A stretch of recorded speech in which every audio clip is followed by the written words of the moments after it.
Hello, hello, friends. How are you all doing today? Hi. Hello. Hello, Goose. Welcome, Hey, welcome. Goose. Hey, Ghost as well, hanging Ghost. out. Yeah, that Gross. guy. that guy. Oh, the cat is already here. There she is. This is the book about Look, her she had namesake to, though, yeah, right? she had So to be she here had to for, come and yeah. yeah. Yeah, she had to check in. You guys missed earlier when she was lightly touching Wolf's Oh yeah. headphones and got I stuck. got stuck on him. Oh my She god, did so Uh, little mess here. cute. Spencer, Actually, Ghost, you hello. can just put woof as a command and it'll work too. Because, Uh, Spencer! Hi, Spencer. Thank you so much for the sub, yo. How are you doing, yeah? I am here with my bestie Megan down here for like a quarter of a century about. Oh my God, we have And known each other that long. Wow. right? that's nuts. It is nuts. And the wonderful Woof below me, who is also a very good friend of ours.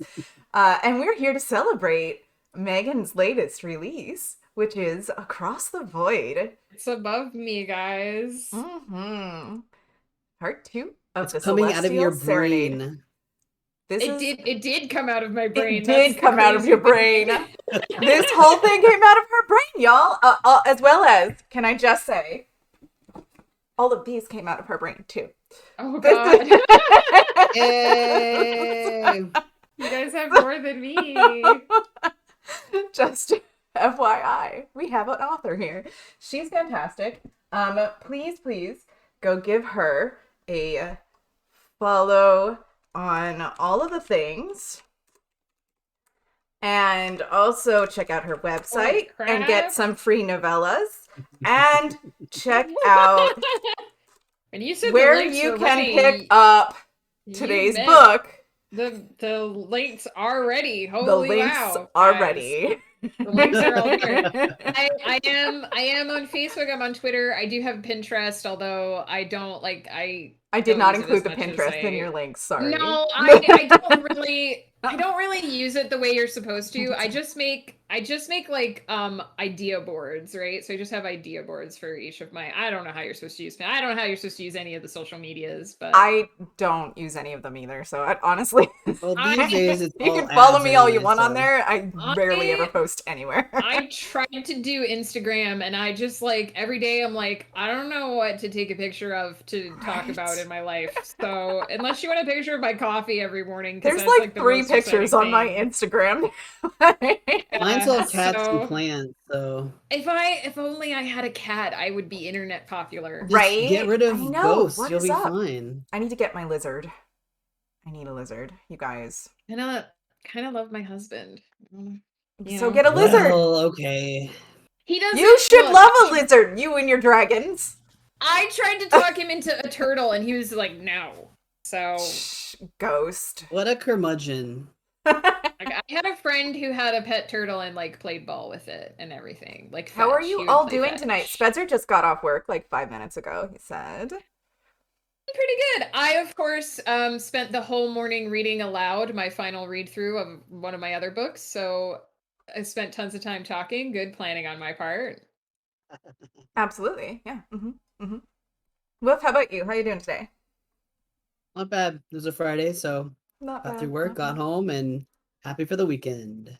Last weekend before summer break. Yeah. Ghost. That's Yep. awesome. Ghost That's is gonna be fantastic. home in my hair all day soon. Super excited Hope for there's a that lock on to your I office feel for door. happen. you there. I There's not totally no get see, it. It's but it's not easy all the time when this is gonna you're be the used to this is gonna be the first summer where like we don't share an office, right, and so he that's has great. his own streaming space. And I feel like it's gonna make a huge difference because usually by 5 o'clock on the last day of You'll be school, streaming I'm the whole asking time. him when he's going back.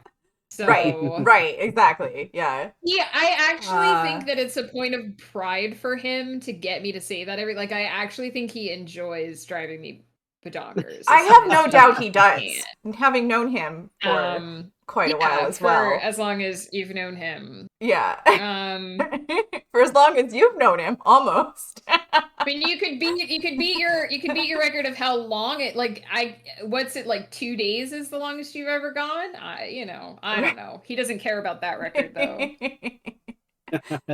But Ghost, you'll be streaming all summer. That's gonna be fun. Lots and lots of games, right? That record is boring. The record is boring now. You.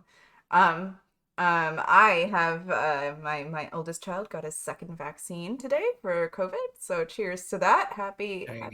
Nice. The youngest child's not old enough yet, so we'll get there when we get there. But I'm really hoping they can reduce it to one shot for that one because he does not like getting them done. I don't like needles either, but like the thing is you learn to Right, but when you're 10 years old, it's still- still really Oh yeah, I'm sure. But I still in my 30s every time I need a needle, even when I go to get my blood work done for my autoimmune disorder, I'm like, just don't let me see the needle.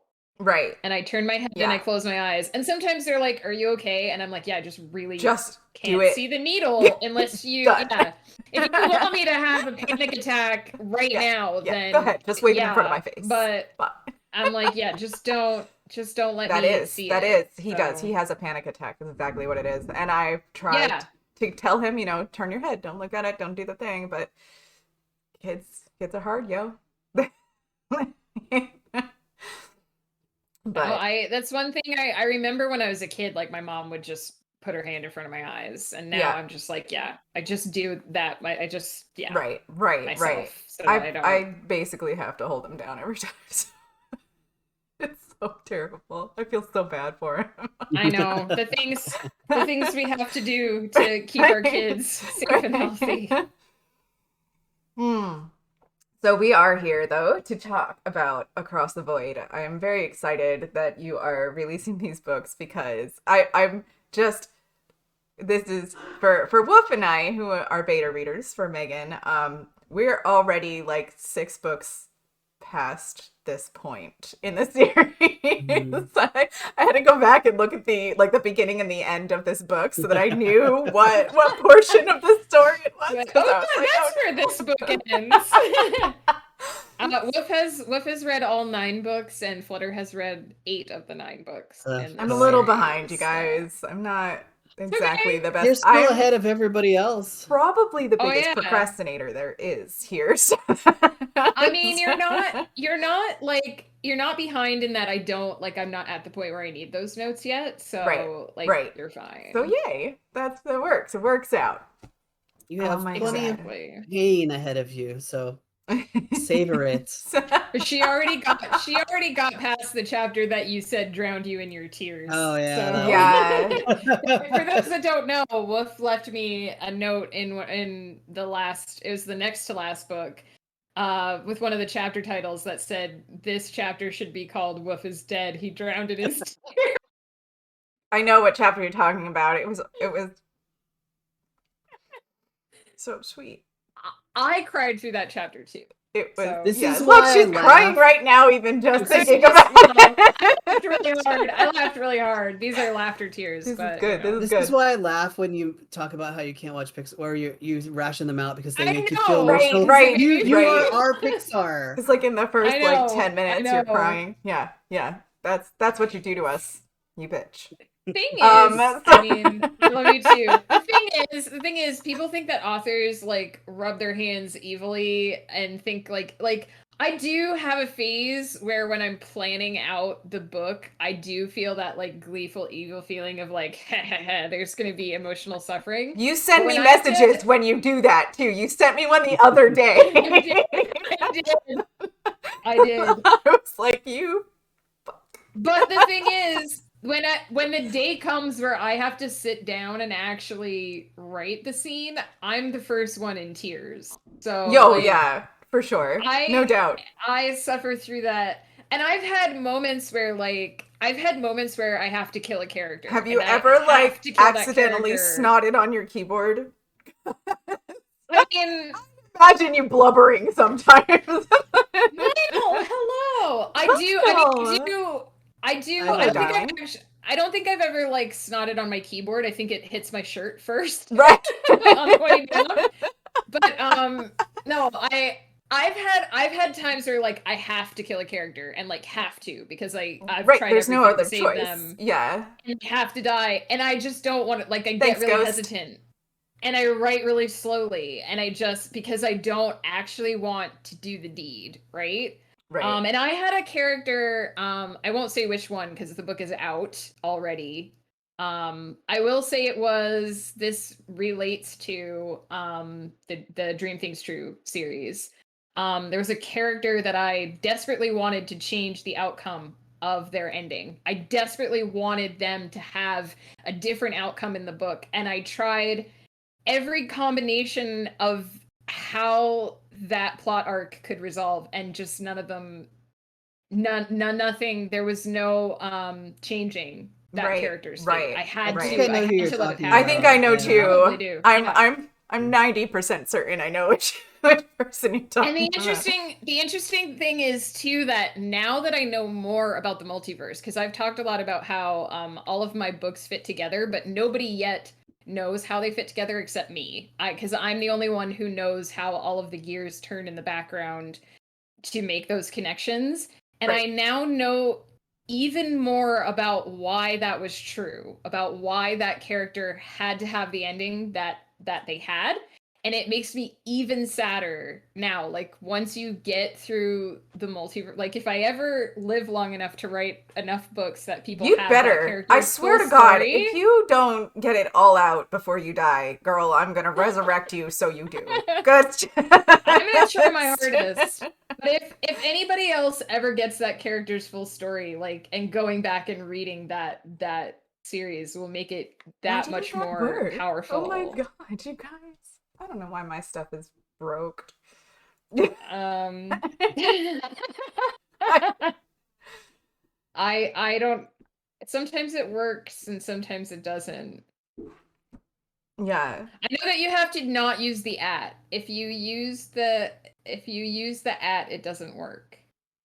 I didn't think you did, but that's if you didn't use the at and it didn't work, then I don't know. The ghost in the machine, I guess. The ghost in a machine. You didn't. You didn't. I don't But under. What? What? What? What ghost? but Why? Why? What? It comes down to though that one of the reasons why I enjoy people having those reactions to my book is because like that's the reaction that I'm trying to evoke, right? And Right. when somebody reads something that you've written and feels the same emotions that you felt writing it and has the thing that you wanted to evoke evoked in them, like that's the ultimate goal is like to make someone feel a certain way when they read the thing. So Try now, it's Vinyl. less Just hear me out. I'm sorry. Just try it one more time for me. That's good. I'm love so how sorry. Vinyl is like, I work so hard to be a mod on this channel, Right? and I know freaking she really Ghost can just does. do whatever the fuck he wants, and why isn't it working for me? Because Ghost is chaotic. That's Oh true. That's gosh. true. Ghost is kind of chaotic. It works. All right, There, cool. it There we worked. go. Look at that. But yeah, so it might appear that like I'm sitting in the sidelines in the shadows, rubbing my hands evilly together, being like, eh, heh, heh, I made you I hurt. am, But but it's more that I'm silently no, because it's more that I'm silently cheering like, yes, I did the thing. I made a character that people cared That about and people cried care over. about. You're such a bitch. No, I do. I that's your strongest suit, in my opinion. Hey, Hi, Red. Red 62. Two? hello.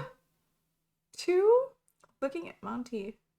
Oh, Red is usually okay with you just calling them Red. Red. All right. Sorry, I am unfamiliar. My I bad. remembered this time because twice Red came to my book streams and I tried to Oh, read the full name and fantastic. he was like you can just call me Red, remember? So I remembered this That's time. awesome. Cool. Well, welcome to my channel, Red. I love my girl Megan here in her books, and I was just gonna say her strongest suit is making characters you care about. She is phenomenal. Wouldn't be The much of a story goals otherwise. Yeah, the Mhm. goal is to make fake people that are as real as possible. And like Absolutely. one of the things I was saying about like the pieces behind the pieces, right? The factors, the moving parts behind a story or behind a series. Like I have so many things that I know about my characters that just don't even make it on paper sometimes. Because there's just no way to fit it in. Um it's like with I can use the series that I'm writing right now as an example because Dahmerin is a character that's been around since I think I created him in 2005, maybe No, 2006. well, because we met in 2004. Yeah. Oh, well, So and Holy it I was didn't cow. create him. I don't think I created him the year that we first met. okay. He came around a little bit later, So but you yeah, guys it are was coming 5 or up on like 6. 20 years That's crazy. soon, Yeah, That's relatively, in insane. a couple years here. yeah, That's and amazing. so this is a character that's been developing in my mind for more than a decade, and I know he still surprises me sometimes. He still has moments where he pulls out a surprise and is like, "Hey, by the way, this is information about my life that you don't know," because he likes to do that. But I know pretty much like know pretty much the details of like from the time he was born to the time where the story starts. I know almost all the detail. Like I Thank can you, fill in Hotline. a lot of those blanks. Hey, Hotline. Oh, my brain cell Hotline brother. Wervo. My I the other did half of my brain cell is here. I did reduce the I redeems so that they're not as interrupting, hopefully. So just I loved the other night when you guys were playing balloons and Mm. your third left and you guys were like, well, we're down to 1 brain cell now Yeah. because you had the Right. majority of He's them gone. and Uh, it's just 1 now. Nick's just the That's so smartest one out good. of all of us. That game looks Yeah, great. so It's I fun. do want to It's My mention surprisingly fun. son knew what that game was. I didn't. It's a game for children. I mean, I do just want to mention Hotline Cuervo is doing it's Oh, oh, postponed it's until Sunday. Sunday. Well, Okay. that okay. means that Sunday then. we'll be more able to come. But Yeah, we'll be Sunday able to hang out a little Hotline bit. is doing a charity Oh, stream. the Oh, 27th. Next Okay. Sunday, next the Sunday. 27th. I probably I'm won't still be around for gonna that. Sorry, Hotline. I'm I'm going to be out of still town. gonna plug it. Hotline's gonna be doing a charity Hmm. stream for the Trevor Project, which is an amazing LGBTQ plus charity. They Oh, help that with is great suicide charity. prevention. Yes. Yes. So please add that to your calendar. Check that Yeah. out because it is going to be very worth it. And if we can get $1,000 donated, I believe he said that he would do a camera reveal, I a need to face see reveal. his face. So he doesn't think we can do it. He set it at 1,000 because he thinks that we can't do I it. think we can So do it. I know I this think community now. we gotta get there. Gotta be there on the 27th. Gotta There's a do good that. cause. This So community will come out hotline. I think you might have just. it's a challenge for sure. Um, Yeah, I hope everything's okay with your family, Hotline. but yeah, the idea Oh, that is, sucks, hotline. I'm so Well, sorry about that. oh I no, hope she I'm feels sorry, better soon. Hotline. But yeah, the goal is to take all of this information that you have about this character from birth to death and take just the relevant bits that make people actually give a shit about I them. don't think I could do that. Like, I feel Like like not when It's they hard. I mean, are going I'm to a the bathroom. run-on sentence person. I can't not put a thought somewhere in the lie that I'm putting it right now. Like, I can't not say the thing. Thing is, like, there are people who once you make somebody care about your character, then there are people who like, Who and want that information. this Yeah. is not like a slap against I- Woof Bless you. because I But love Woof and Woof loves all my stuff, but But Wolf is that person. Woof would literally read like 1,000 pages of my characters sitting in coffee shops talking about their day-to-day shit. Right, right. And there are people that will get that attached to Yeah. a character, but you can't have that be like the default. You need to Right. focus on the exciting things. Yeah. Yeah, yeah. I love, I mean, because I'm like your best friend, I get to hear all of the details about your characters, and it's fantastic. It's so good because I was for anybody that doesn't know, a theater major in college, which isn't like that great of a thing actually, but as as a person who who um who put on characters, who had to like put those roles on. You had to know kind of information about them that wasn't written down in the plays. And if somebody had like a little reference sheet on the side, like this person also likes these things and does these things, Right? it would have been so much easier to do that. Sometimes you had to just sit there and be like, but why? Why did they do that? What is their motivation for this thing? I don't get it. I mean, But it is nice too, though. Like when you've been developing a character for a long time and you do know things about them, you can sometimes slip little details in. Like, so this will make sense to you guys. There's a scene in Domeren's first book where he takes somebody to a cafe, and he was originally just going to order coffee, but the people who work at that cafe know him because he's a regular, and they're like, "Hey, we have some of those orange tarts that you like in the back." And so I can show him like having a weakness for that one particular type of pastry, right? So because Domeren's favorite flavor is orange cream or like orange orange cream. creamsicle.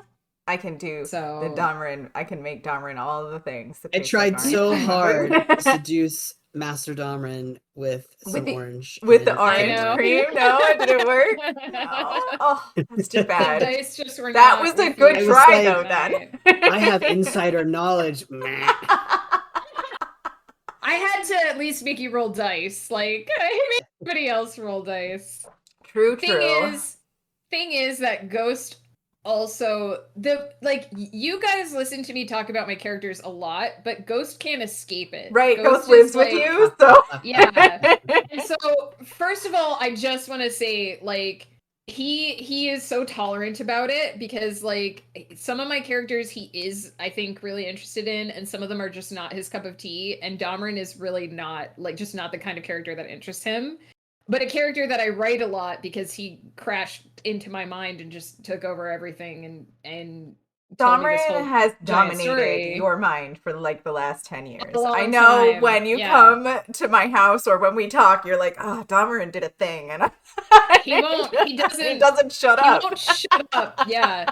But my sweet husband, like he lets me talk about my frustrations, he lets me bounce ideas off of him, and sometimes these conversations are literally him sitting there saying, yeah, I Mhm. get it, for like 40 minutes. But I live for that Cheers, because Ghost. yeah, cheers to Ghost, because I honestly couldn't do what I do without him in so many ways. But Absolutely. Hi, Victoria.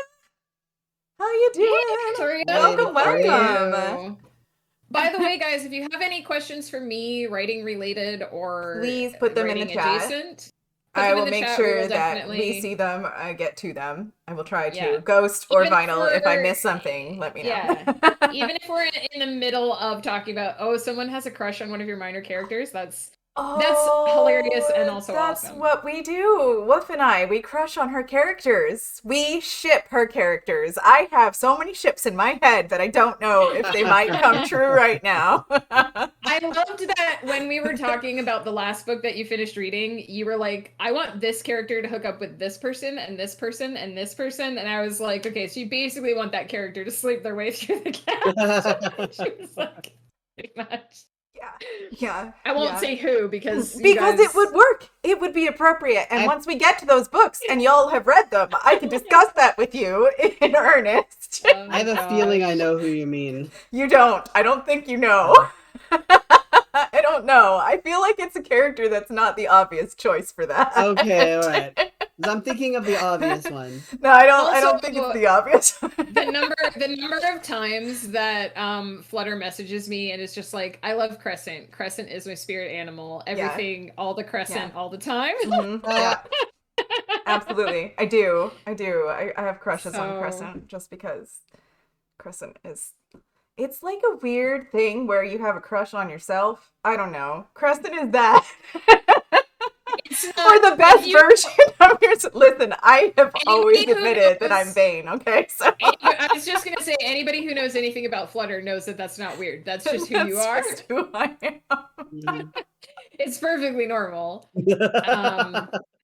But yeah, and I will say one of the things that's really exciting about getting this series out is like I love Dreamers Do Lie, I love Island of Lost Forever. It's like I love all of my books that I've put out.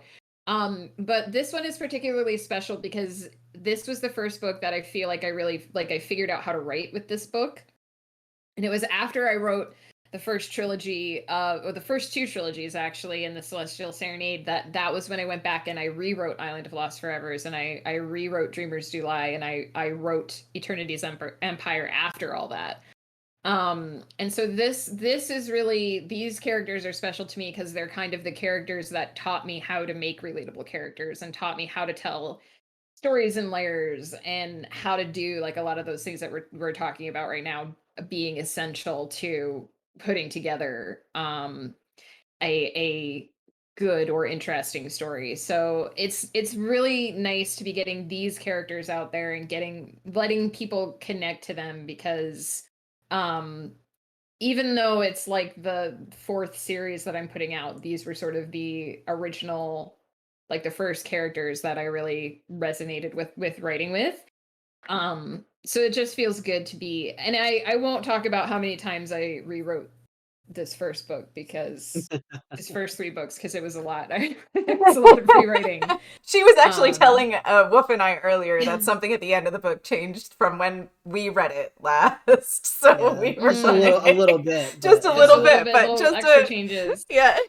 That these things go through constant change, and but Yeah. you do a great job. I mean, I know that I was Thank hooked on these you. characters from like minute one of meeting them. So yeah, I do think that is your strongest suit, is making characters that you care about, even when they're like characters that you maybe shouldn't.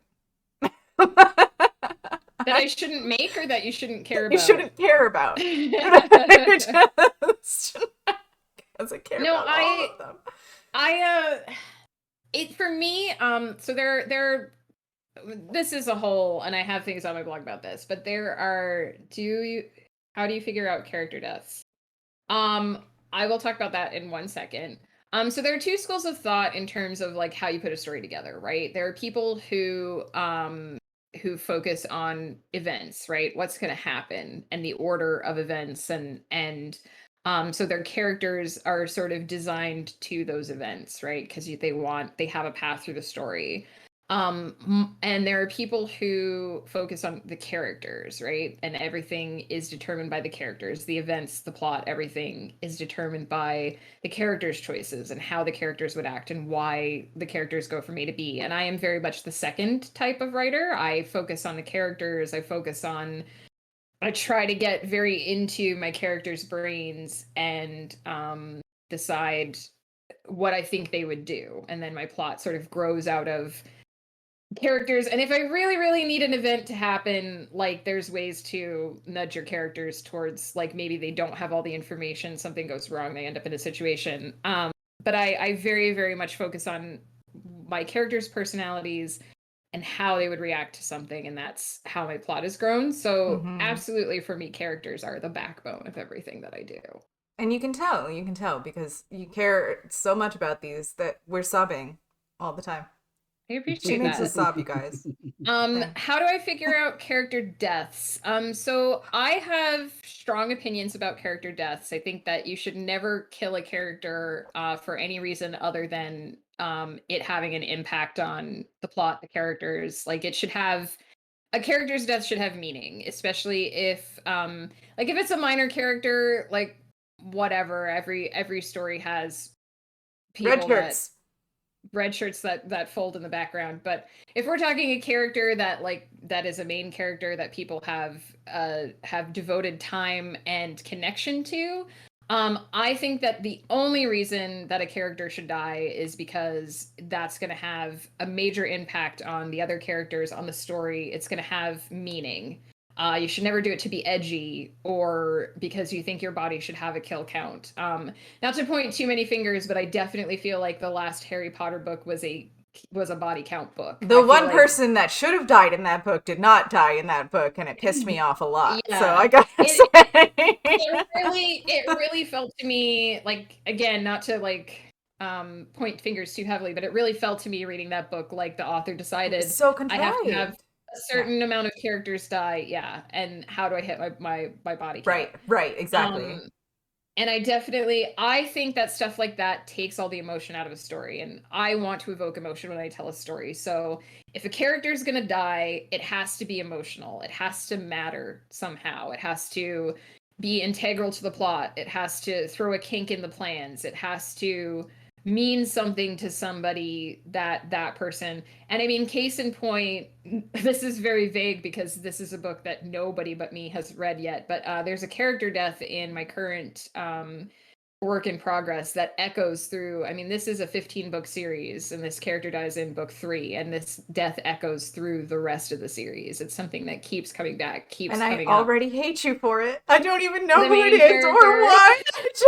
I know, I already hate you for it. So when you find I out can the feel my heart being circumstances, ripped out of my chest, and I haven't even started reading. when you find out the circumstances, you'll hate me even more because there's a twist to Great. this one that makes it that much Fantastic. more. But yeah, so my big rule is also, like, I don't necessarily plan to kill a character.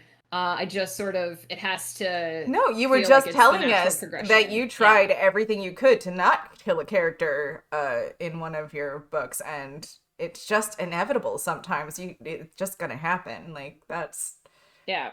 So, and as for, like, which sides I will kill off characters for, protagonist, antagonist, I kill off characters on both sides. Sometimes my antagonists meet their doom, sometimes they don't. I believe in redemption arcs, but not every character can be redeemed. But not every character has to go down in a blaze of glory either. But I do kill on both sides of the line. Sometimes a hero has to sacrifice themselves to get an outcome. Um, no one has plot armor in my books. right. Everyone is an equal opportunity danger. So I just think What was if that it one that I sent you? That one when you get that one that one that message that you one sent me? message I sent you because of one of your characters becoming in danger in a way that I You're didn't making see the this outcome to. you're making this too complicated, you bitch. Yes, that was it. You're making this too You're complicated. making I this too couldn't figure out complicated. what was the solution to the problem, and I was just like, "No, you can't do this. She You was like, don't do how am this. I gonna rescue Don't you do this to this me." character? It's too complicated. It's so Um personal. yeah, so yeah, if it feels right, if it, and you'll know when a death feels really, really right. Because it will be that gut jerking, like the other characters in the story will have some kind of gut jerking reaction to, or there'll be a huge impact to, the plot will take a different direction, the world will change. Like, that's when you kill a character, and you'll Right. generally know. Yeah. I had a character, I won't say who because it's a character in this series. Um, I had a character who I did not know the outcome of their fate through 2 edits. Like, I sent it out to beta readers, I got it back from beta readers. I had not yet decided if I was going to rewrite that character's ending, and whether or not that character was going to survive this series. So sometimes you don't, Sometimes you don't see it coming. sometimes you don't see it coming. And ultimately I did not change it from the way that my beta readers read it. I won't say which way because spoilers. But yeah, sometimes it's a big question mark. But again, in this case, I decided it came down to that: do I want a body count or do I want impact? Right. And that made the difference. So that's a big thing that a lot of writers discuss, though, because some people do have the opposite opinion. Some people do think that you should Right. just I kill mean, and that's characters something that and throw you've a told wrench in me. things. Right. Yeah. That you've seen guides like this is how you write a book. Mhm. Like this kind of thing. That's just like you have to do this. You have to kill people and you have to do the thing. Like there are these must do things, but I think that you're right. I think that that's not necessarily there's a formula So, in some there's cases, a formula. right? But it's not always don't follow the formula. But the thing is, you can tell when someone's following the formula because, and I've talked about this on stream before too. But if you're watching a TV series, where the characters constantly get into danger, you'll probably notice if you think back over most of those series, it's always season 3 where they actually kill a character. They actually for realsies kill somebody and don't bring them back in season 3 because they need to convince that there are stakes. They need to convince you that the stakes are real. And case in point, I've been binge watching Castle. Major character death, end of season 3. Right. It was the same in Eureka. Major character death, end of season 3. I remember that's that interesting. show.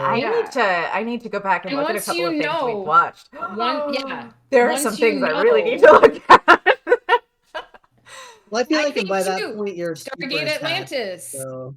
Major. Well, of course, that's the point, though. Is you're attached, but now things it's a formula, so it keeps doing the same thing over and over again until somebody dies.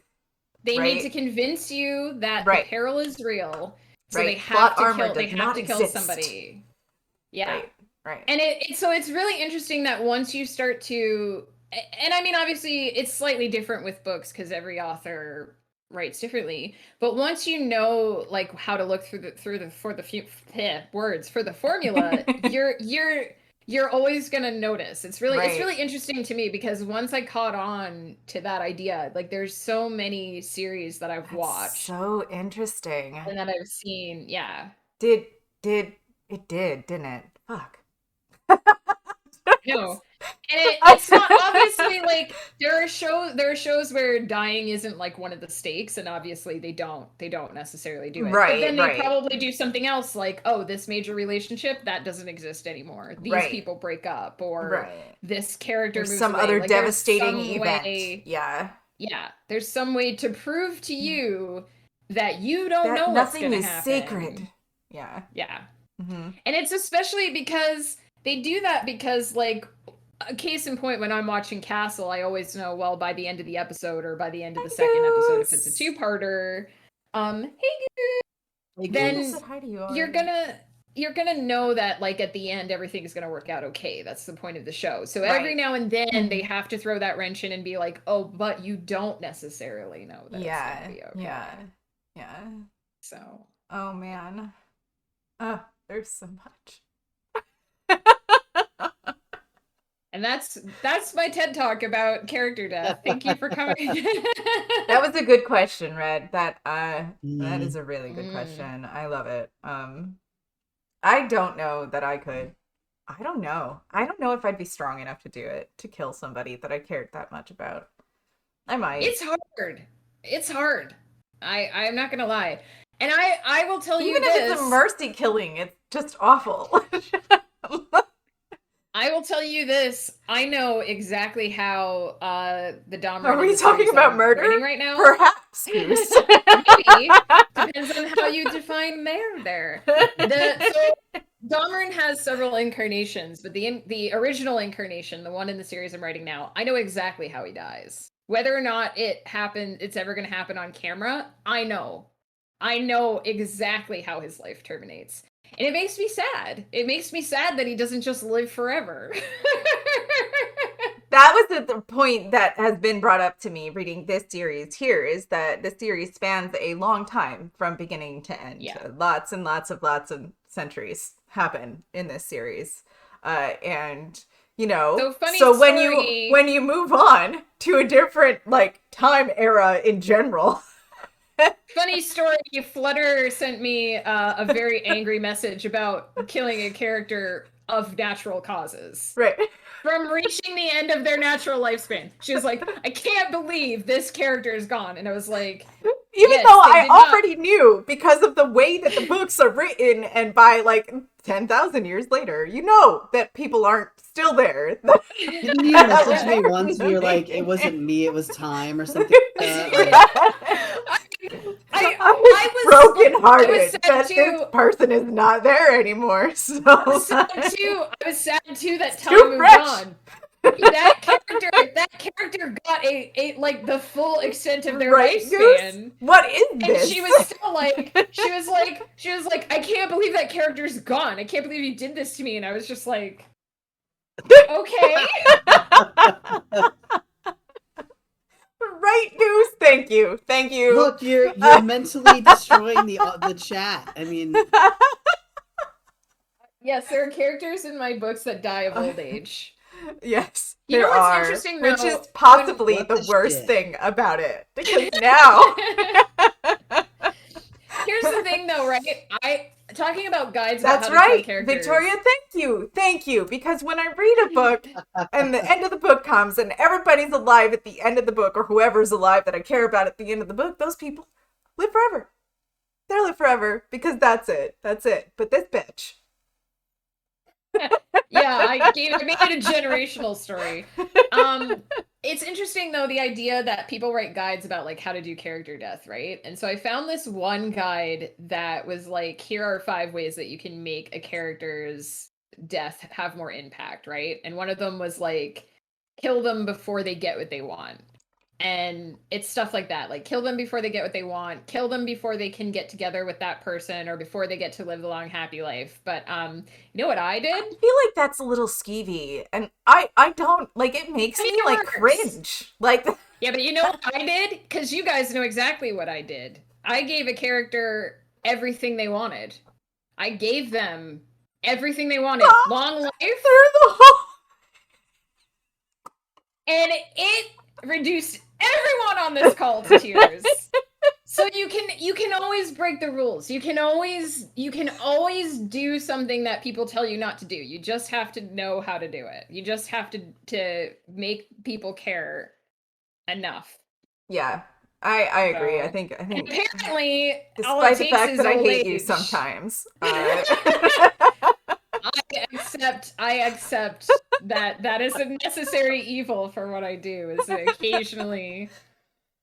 Guys, I'm gonna be honest, Val sent me a message. Oh, fantastic.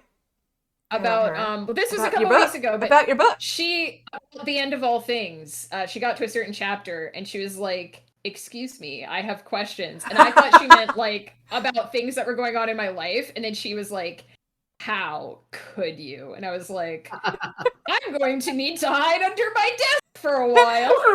Right, because if anybody's going to hunt you down, I think Val is that person. If anyone's going to murder me for making them feel emotions, it's Val. That's right.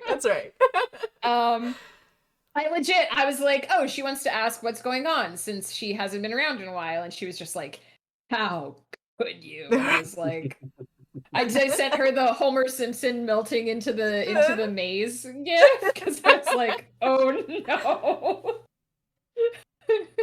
oh my gosh. And now, oh god, no, I won't. This is too far. Like, these books are amazing, you guys. This is book number 2 of 9. This 2 of 9 right here. It only gets worse from here. It only gets better. There is more pain. That's what I'm saying. Like, now I'm worrying about a whole new set of them because it's a generational story. Oh, just wait. Just wait. I know. Wolf is a book ahead of me on this one, so many feelings. I won't say anything, but I'm terrified, honestly, because I have some ideas of what might happen. But listen, I also tell Megan this when we have our chats about these books. I'm like, I have this theory, and I have that theory, and I have that theory, and that theory, and maybe that could happen, and that other thing could happen. So, like, in my head, there's all these like branches of the thing, and I'm like, no, like, but I don't know what I want. I don't know. Sometimes she's like, this won't happen, but I want it to. And then looks at me like, maybe I'll change it. Maybe I'll change it so that she can be happy. That's right. I will say. Oh, go ahead. No, you go, Wolf. You go. No. Oh no, I was saying I did that same thing in this last book, and like I think all of my theories turned out to be wrong, which is fine. Right. But I'm just like, oh man, Okay, I need to get she into this has one and read it. she and might talk have to you, some of the Wolf, same because theories that you have. I'm oh, just no, no, no!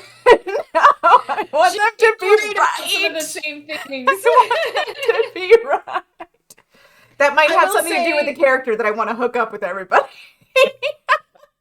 I will say that one of my favorite things about being a writer though is like, and this has happened to Wolf like 3 different times where he messages me and he's like, my headcanon is that these two characters are a couple. And I'm like, sweetie, that's just canon. Like that's my Right, favorite that's thing to be able actually to do.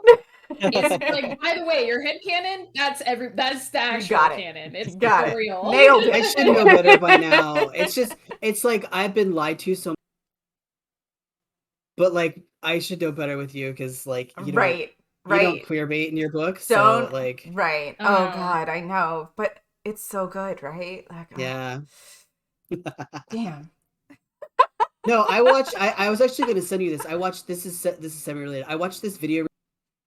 There's a YouTube creator who talks about like LGBT stuff in media, and he actually did a video on Yuri on Ice, and it was about the question he was asking was like how much how much rep in a story is enough, and it was like how do you read into a story like what's there and what's not, and it's that same idea of like what is presented by like the creators of the media. It's Right. interesting because when I watched Yuri on Ice, I instantly picked up on the subtext Mhm. and that like it was like, and I read it quite It's literally. amazing how Read people it. don't pick up on subtext though. Well, Right. Like that. because Wolf sent me a message at the end of that series and said that he wasn't sure if they were a couple, and I was like, well, but of course they're a couple. He put a Right. fucking wedding ring. One boy puts a wedding ring on another What guy's finger. spoilers? I think that they're a Right. couple That at means that they're a point. couple. I think it, but yeah, Um, it's because I'm so used to getting like jerked around that I have like I get to the point where I automatically assume, you know. So, but I that was one of the things that was talked about in the video was like what you read it, because there are some people who legitimately are like, oh no, they're just best buds, right. when Right. But that's clearly what I that's yeah. not the intention, Right. But then there's also the problem of, and we'll go back to that author that we were talking about earlier that, whatever, that it just says things later on about their characters and people are like, wait, what? Oh gosh, that pissed me off I so know. It's much. not good. You can't. It's not good. Don't come out. Don't write a whole 7 books and then come out and say, by the way, that one character That was gay. one, even But though I didn't do anything but at all. well, Just it was like when the new Star Trek movie came out and they were like, we're gonna make Sulu gay, ooh, but then there's an they openly don't. gay character, except they don't really. But that guy could have been his cousin. It could have been Right. his uncle. It could have been Right. his brother. Right. They never at no point did he say this is my husband or Right. this is my partner or Right. we're raising a child together. Yeah. Like it was very very Yeah. frustrating. It's so And yes, it is frustrating. I can't yeah. even imagine. Like, I just come on, come on. The interesting thing to me too is like that people talk all the time about like how do I write a gay character? How do I write a gay romance? Well, how do you write a straight character? Right? My books have gay heroes. Eternity's Empire, the two main characters are lesbians, and it's not hard to write the relationship because even though I've never been a lesbian, I just write their relationship the same way I would write a straight relationship, except they're both women. Right.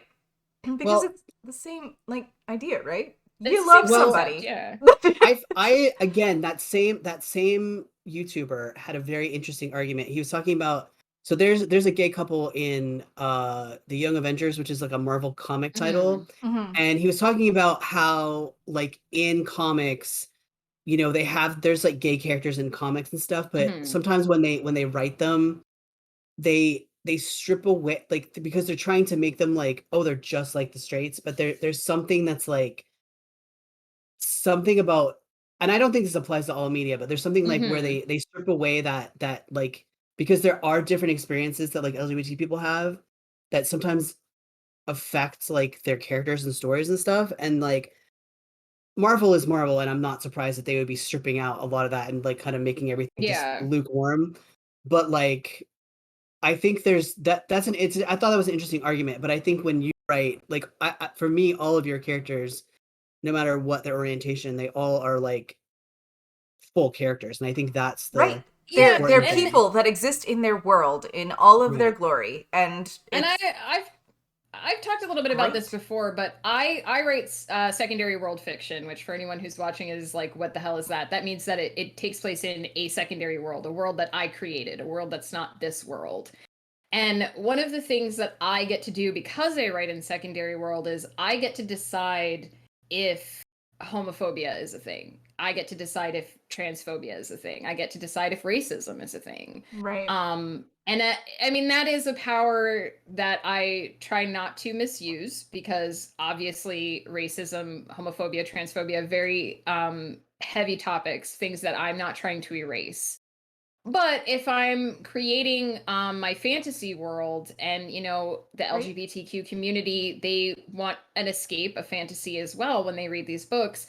I get to create a world sometimes where that's not a thing. And Right. I think I mentioned this before that there's a scene um in this book actually, this Across the Void, where Salas, who if you've read the book at this point, you know that he's Best gay. boy. Um, Favorite boy. um, Salas is talking about his husband, and when I originally wrote that scene, because it's a cross between two cultures, humans from our world, From this world, so that yes. from this world, which is not necessarily a secondary world, and the Kalterans who come from a different world, and Salas is talking to a human about his husband, and I had originally written a scene, and this was 10 years ago. I had originally written a scene where one of the characters was like, oh, like gay marriage is just a normal thing for you guys, eh? And I took it out because I decided that I was writing in a world that didn't have to be a conversation that was had. It could just Right. be totally natural for two men to be married and nobody really thought anything of it. And we're talking about, like, there's some post-apocalyptic stuff in this book. We're talking about civilizations crumbling and rising again from the ashes, and I was like, why do they need to have that Why conversation? would something so seemingly trivial Why have to would it be talked matter? about, right? Like, yeah, Yeah. that's something that shouldn't be an issue And at I took it large. out. Right. And I feel like it was a good, especially now that the book is coming out 10 years later. I mean, gay marriage is much more accepted, much more obviously. That fight's not over. You know, there's still LGBTQ rights are still a big deal in our world. But in the world 10 years ago when I wrote it, me thinking that's just not important, and it definitely would have struck differently if it was read now. Right. And I just felt like it just legitimized that relationship that much more because nobody questioned it. Nobody Mm. questioned the fact that Salas had a husband. Right. And And it's it nice just to think wasn't of an Earth important. where eventually we could come to a point where we're like, We could that's come not to an that. issue. Yeah. That's so nice. Yeah, And I that's mean, and that's yeah. Even in a Oh, yeah. post-apocalyptic Earth, yeah. like one that nobody blinks at that point. Like that's Hmm. such a beautiful. I Yeah. I agree. For me, that I is a huge winning part of your books. Like it's just there. It's so natural and easy, and it's Hmm. And I there, will say and I love it. I love every fucking second of it. I will say, on the flip side of that, balancing side of that, the series I'm working on now, I am about to write a side story about the fact that Domran's father is homophobic and that the fact that he came out. I can say this because it's not a huge spoiler. Domerin is an elf, and in his culture, noble elves are usually betrothed when they're young, right? So they enter arranged marriage agreements. So he was betrothed to a woman when he was young, like 5.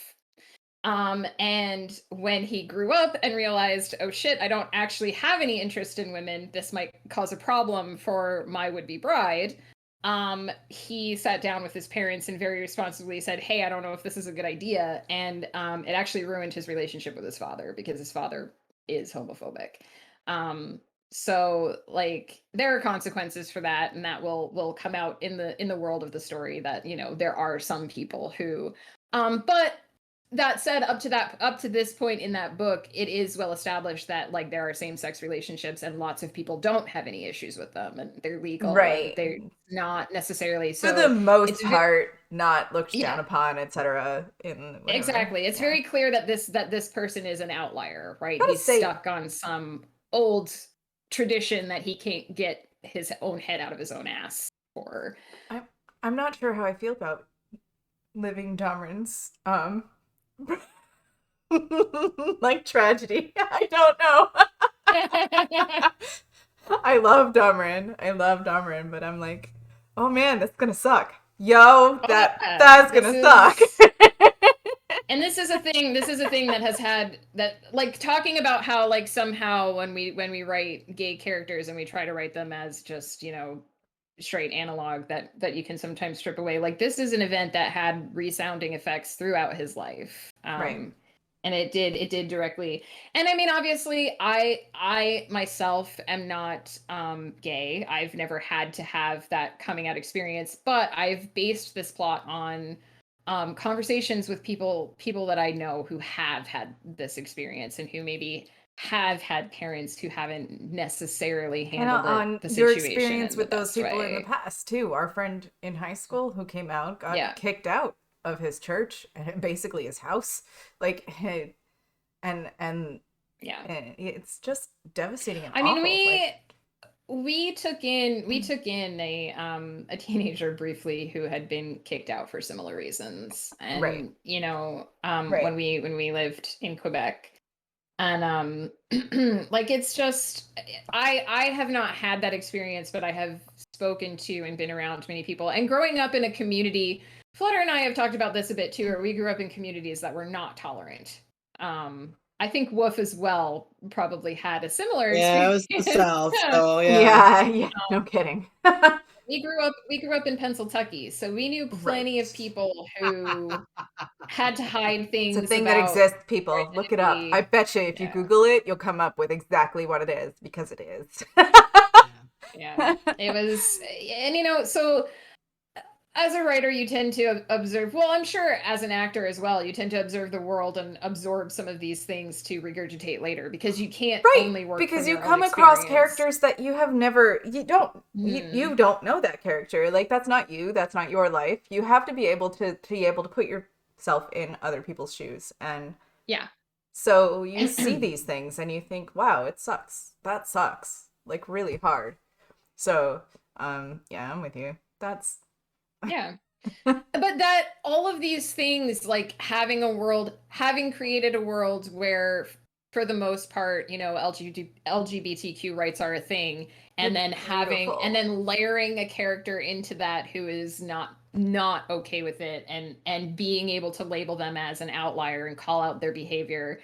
Like these are ways to make a more complex world, but also to still hold that fantasy of, in this world this character is a homophobe It's and still a thing he that's gets called out for evolving. that. Yeah. Yeah. Yeah. And he that behavior gets called out, and the effects of that behavior get called out. Yeah. And I always think that one of the things that you want to do is you want to make people think after you've read your story. There's after they've read your story. And so if you look at all of my books, you'll probably notice a theme. There's a big theme in Dreamers Do Lie is redemption.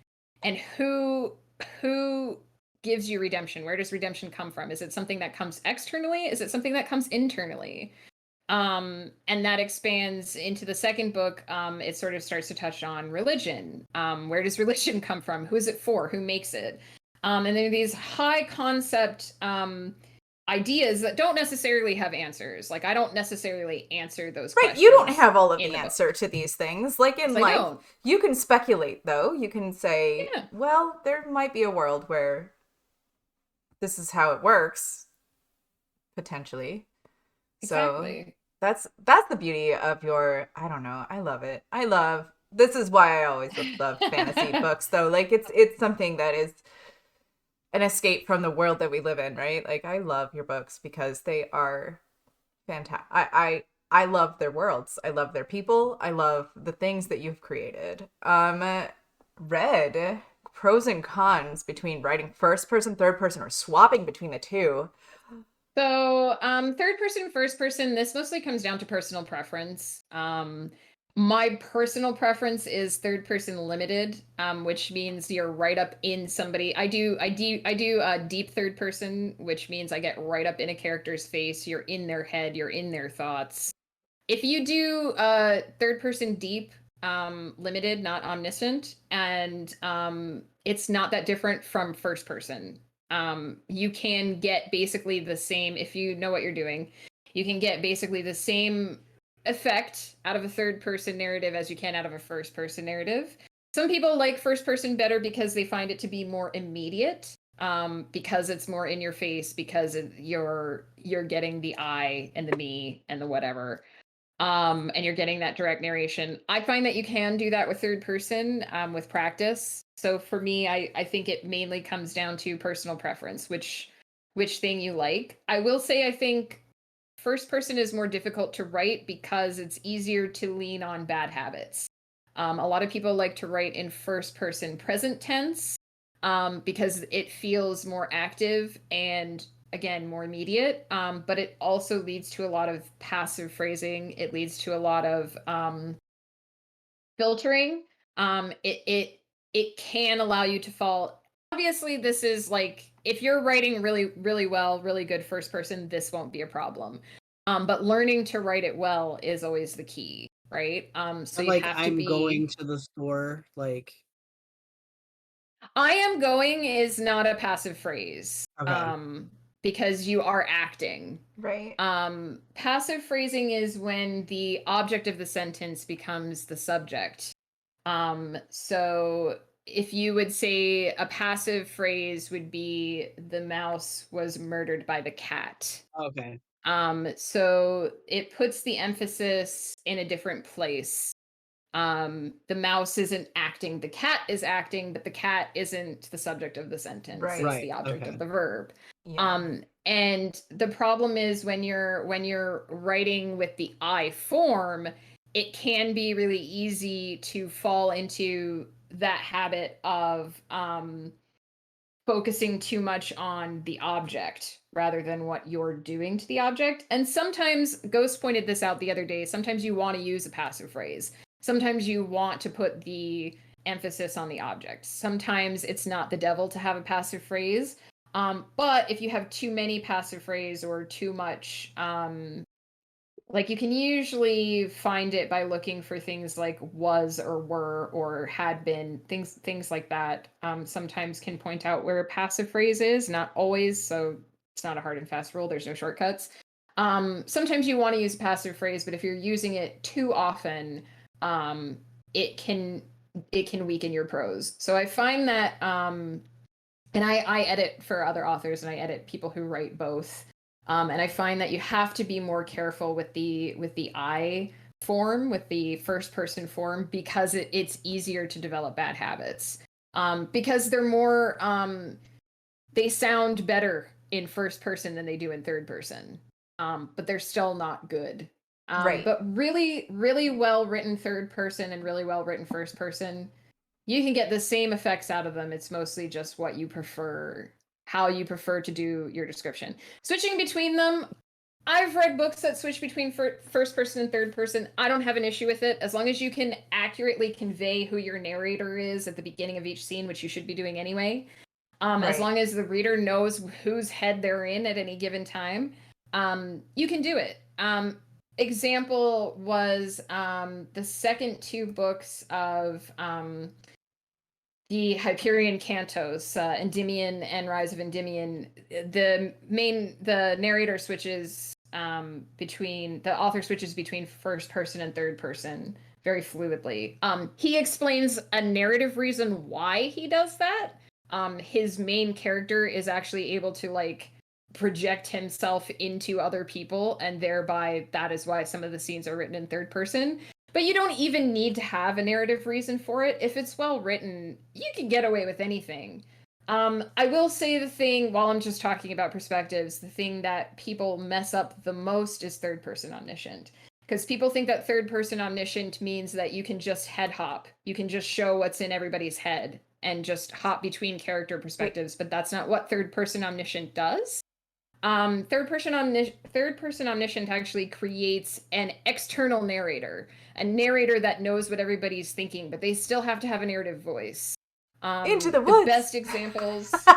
Sorry. No, it's a good example.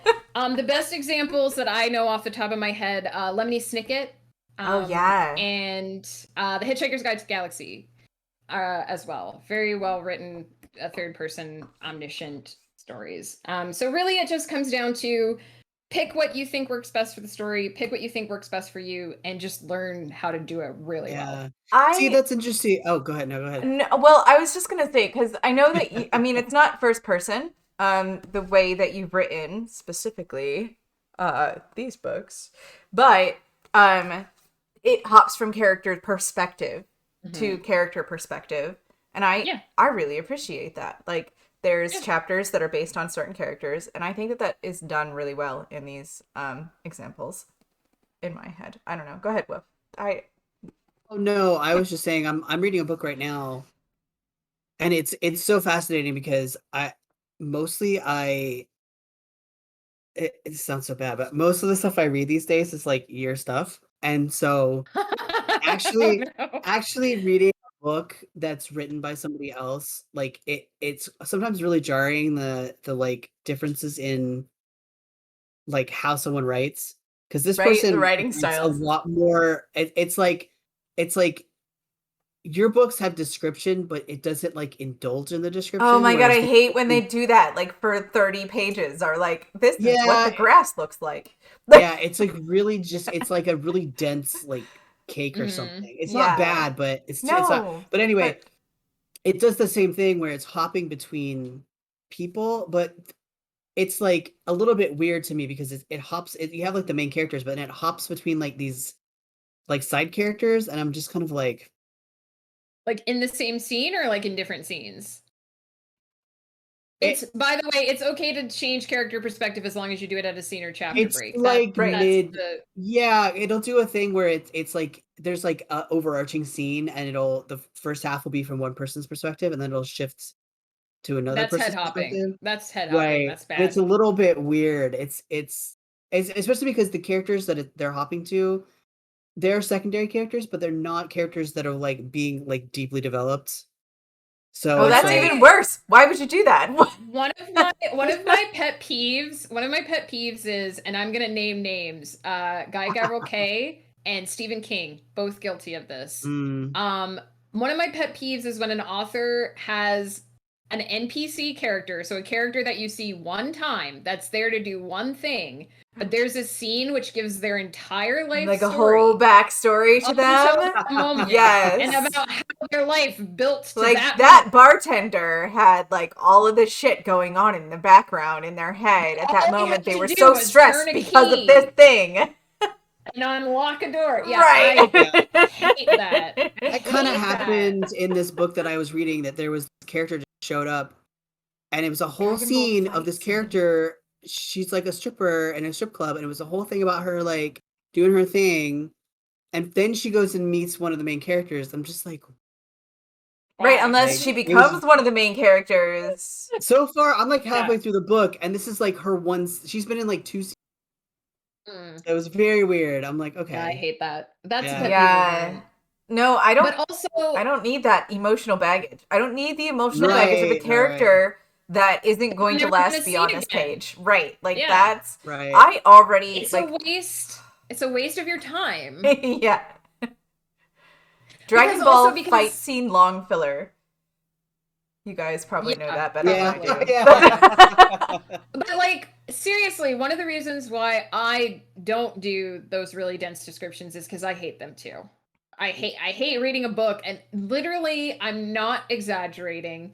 In Endymion, the book I was just talking about, it's a space opera. It's amazing, but there's one entire page about a sunset, about the colors of a sunset. He starts out by describing a sunset, and then he goes into like the scientific way that the colors are created. And I'm like, I felt like the middle of the Two Towers was like that when they got to Rohan, and Tolkien goes on for like pages and pages and Oh. pages about the fields of Rohan, and I am just like, dude, it's fucking grass field, yo. It's Like grass. I don't like what the hell? Why? Why are we doing this right now? It doesn't make any sense. Ooh, put him back over by the other book. On the other side of your books. Oh no, he fell. Here? That's yes. Okay. Maybe we Hang can on, see maybe him there. I'll put the books We back can see him there. here. Sit him on. Okay, I can't sit him on top of the books because that's better though. He's on the corner there. Yay! We can see he needs a Damarin. chair. When are you getting a little mini? We should make a Damarin chair. Oh he my needs God. he needs a plush crescent to sit in his lap. That's what He needs. does need a plush crescent to does. sit in his lap. Unfortunately, Oh. unfortunately, the person who made him for me doesn't make plushes anymore, so I don't know how you'll get a plush That's such a sad crescent, story. Maybe Rick one and day. Morty. Maybe you could find a little golden tabby plushie that can sit next to him. Ooh, crescent into kitty form. Yay. Oh, Red. What? Red will make the Aw. Damarin chair. That's so sweet. I feel like you guys are spoiling him by offering him a chair. Oh, but, gosh. Which is not something you should do for Damarin, because I feel like he's already got a big enough ego as it is. He doesn't. He doesn't. Look, really. I just want to show you. So the Damarin plushie sits on my desk, but this also is right above my screen. That's right there. For anyone that Damarin needs a chair too. Honestly, Damarin is missing chairs everywhere here. The chair wasn't part of the commission, from what I understand. Yeah, I don't know. I don't know why they didn't draw a chair. Right? I'm fine with it. Something, a wall, anything for him to lean on. Something at all, right there. Now I've got to get him. Back. It's fourth wall. That's right, Red. The ego is the fourth wall. That's right. I love that. I'm not gonna argue with having a crescent plushie. Isn't that beautiful, Red? I am with you. I'm sorry, Red just said something that kind of echoed for me. That the ego is the fourth wall. So when a character talks through that wall to you, like in a film or whatever, they're talking directly to the viewer or the reader. Interesting. I feel like that is ego. I do feel like that. I think that's a thing, right? Like, I'm fucking badass enough and smart enough to know that there's somebody out there that cares about what I'm saying, so I'm gonna say it to them. It's interesting to me.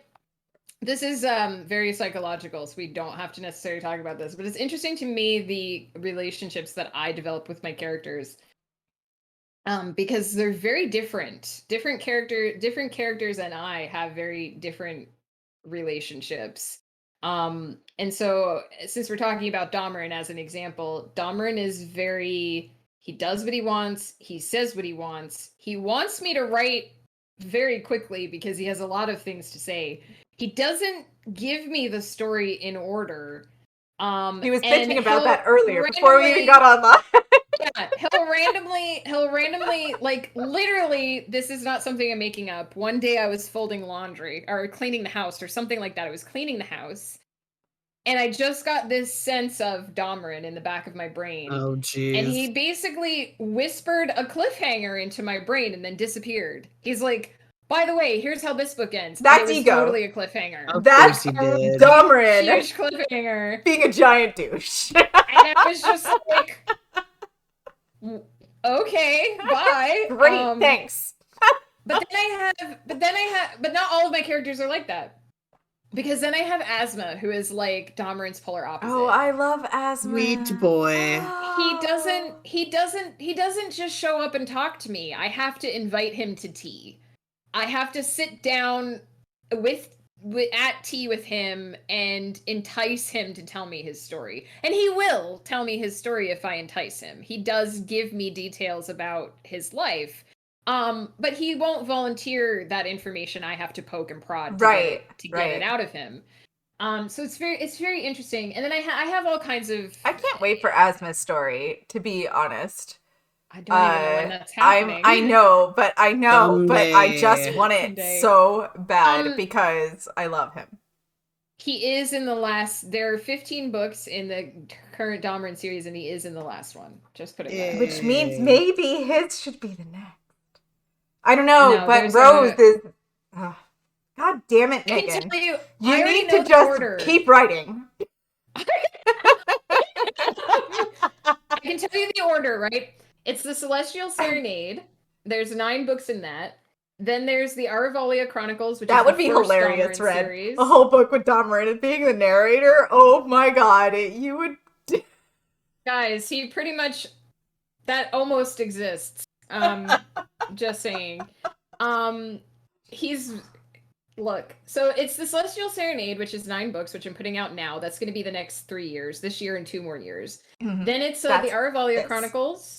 Yeah, that's this. Then there's the Aravalia Chronicles, which I'm writing right now, which is the first Domran series, which if you've heard me talk about Domran before, you understand the reasons why he eventually splits into several different people. He is the multiverse.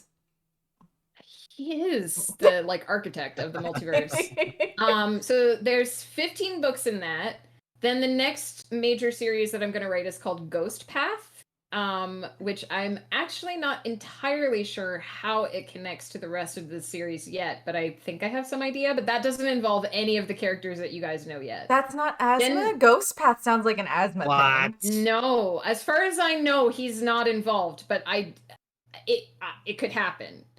And then I haven't even talked about Ghost Path. None of you have any idea what that I book have is no about. idea I what you're haven't talked talking about, it. you guys. I don't know. I haven't heard that name Serious before. issues I right just now. assume. People who've known me for 20 years don't know what that book is No, about. that's what I'm just saying. Then after that, it's Beyond the Mirror, which is the Evilverse offshoot of the Domran series, which I think is going to be. I hope there's a me character in that too. I Oh am God, excited please let about there be a that me one character. because- And then after that is the first Rose series. So And Rose is the ultimate pinnacle. I know Domerin kind of is, but Rose was the beginning. Rose was originally the beginning, right? She was the one. here's When the I met this thing. girl in 7th grade, when we were walking to school She was the one I together, was originally Rose working on, was the yeah. one she was talking about and writing about. That was a quarter century ago, you guys. Here's the thing, though, is that now I know how Rose and Domran connect, and it blows my fucking mind. So, And I can't wait to blow my mind with it because I just want to know. honestly, there are so many moving pieces in this multiverse and so many things that already were fitting together that I didn't realize were fitting together, but now I know how they fit together. Sometimes my brain just explodes in my head, and I'm just like, and I just lay there. I don't and know like, how you clean up after I see that, the though. stars. Like, I just feel like that would be a hot mess. Let's put it this way: when you're Rose is is Domran. Domerin. She's Oh, definitely boom, boom. It all makes sense. now. She's definitely not. That would No, be she's really not. weird. No. Mm-mm. Knowing what I know, that would be really weird. I have ideas Um, about who Domerin and Rose are in each other's universes. Maybe, but I might be wrong. I mean, probably am have- wrong, actually. Have those ideas. Let me just say that when you are vacuuming and your character shows up and whispers a plot like twist cliffhanger in your ear, the way I reacted to that was I paused, thought, okay, and I finished vacuuming. So I don't know how do you do that though, because like if I don't write it down when it happens, I will totally forget about it. But Oh. they come back and tell you again, though. Because That's the I- thing. It's our ADHD. my brain That is an is, it encyclopedia. is. Yeah. I had a great, do I- amazing film idea when I was in the shower the one day, and it was beautiful. And I got out of the shower and it was gone, completely gone, and I haven't yet to figure out what it was. So, I have trained myself to remember ideas through a complex process of writing them down and apparently rewiring my brain so that Domran's in charge of it anyway. Because he's type How do A I- enough to keep that shit organized. Thing is, Domran is not type A. No, I know. At all. But he is weirdly like, he's the kind of person, this is how he actually is, this is how his character is written, and this is how he is in my brain. Maybe that's why he's written this way. He is the kind of person who he will tell you what he wants to tell you exactly when he wants to tell you, not a moment before, not a moment after. If you try to tease something out of him before he's ready to tell you, he's just gonna flip you off Trust and me, walk away. I have tried. We RP with John Marin, and there is nothing I can get out of He that won't. dude. He's not. So how do I utilize plot twists? That's a really hard question to answer because a lot of the time I don't plan my plot twists. I get told them while I'm vacuuming. Or yeah, they just kind of happen like as I'm putting something together. I think of something and I'm like, "Ooh, that would be really cool. Let's do it." So it's harder for me to answer that question. To me, a plot twist is any time that the story suddenly changes direction in an unexpected way.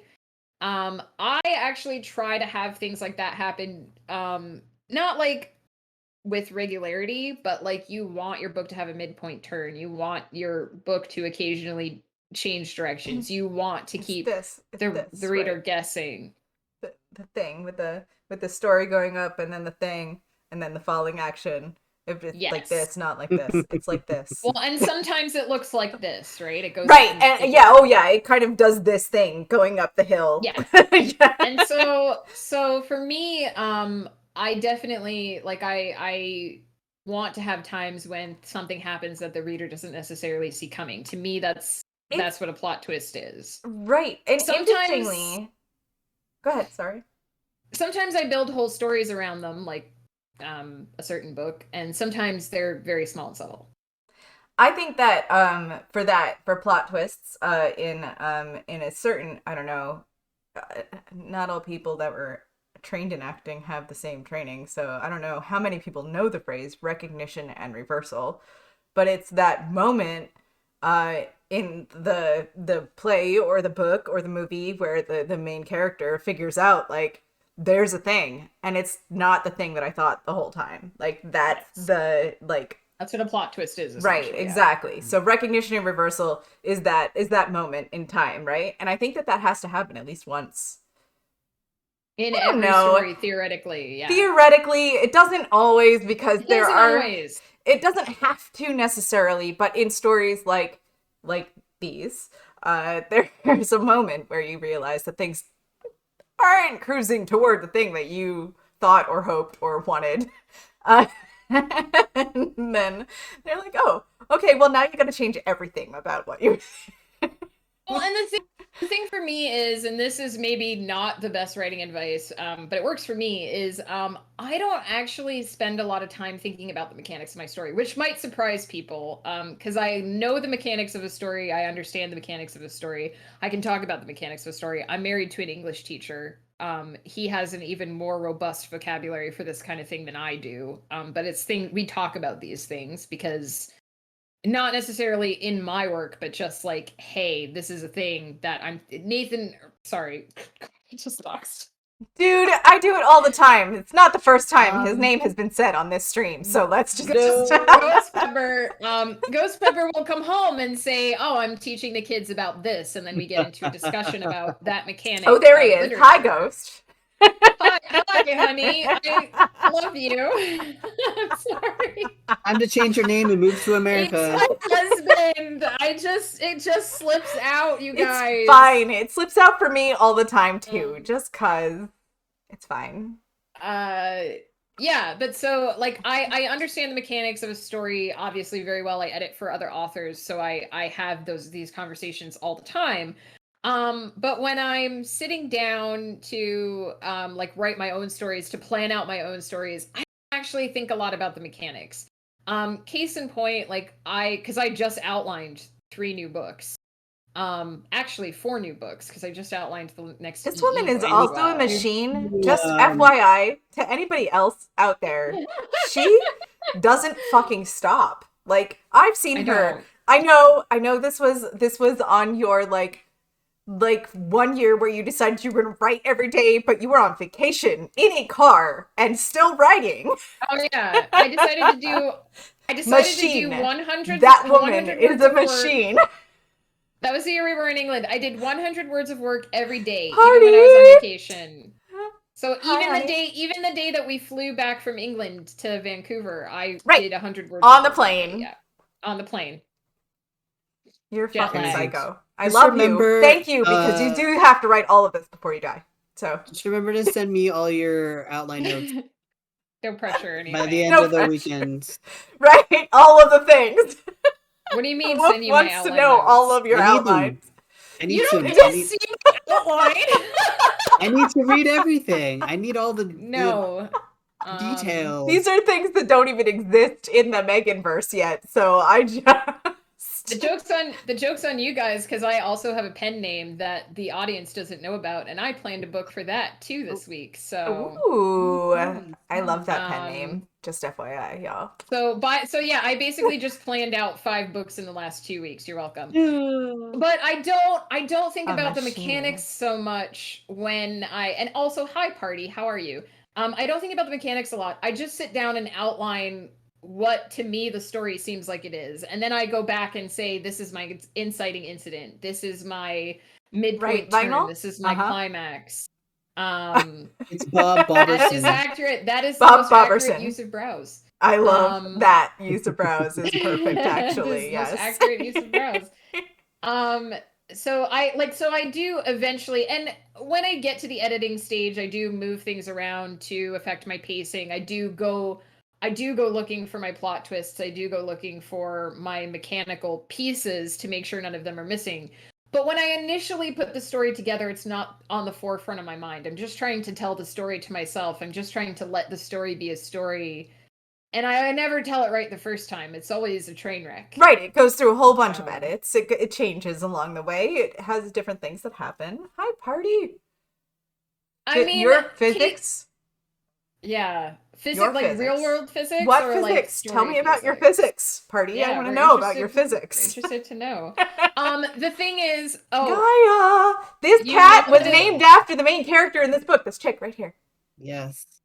I love Vinyl, you it. know that it's the most accurate use of brow. Please don't tell me you know my pen name. That cannot be I hope possible. Vinyl knows your pen name, and if she doesn't, she I can whisper me on Discord If and I'll you let her know what your do, pen name is. oh my god, please no.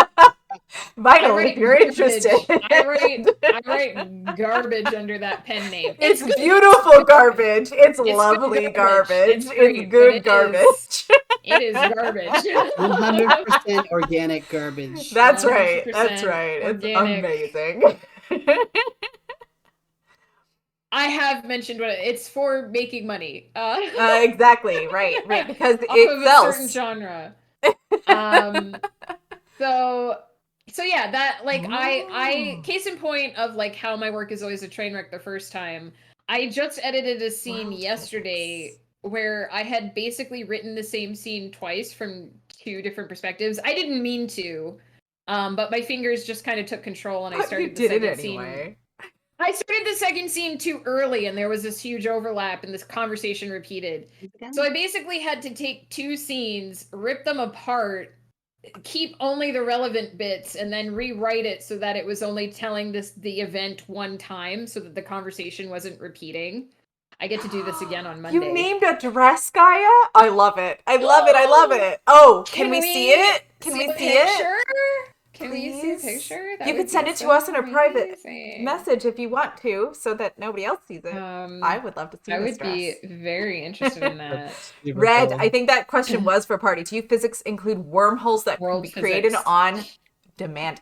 I love that idea. Party, world physics, world actual physics, like physics that exists in today's world that we listen. I'm a fan of physics and all of that goes with I'm it. not. I know nothing about them.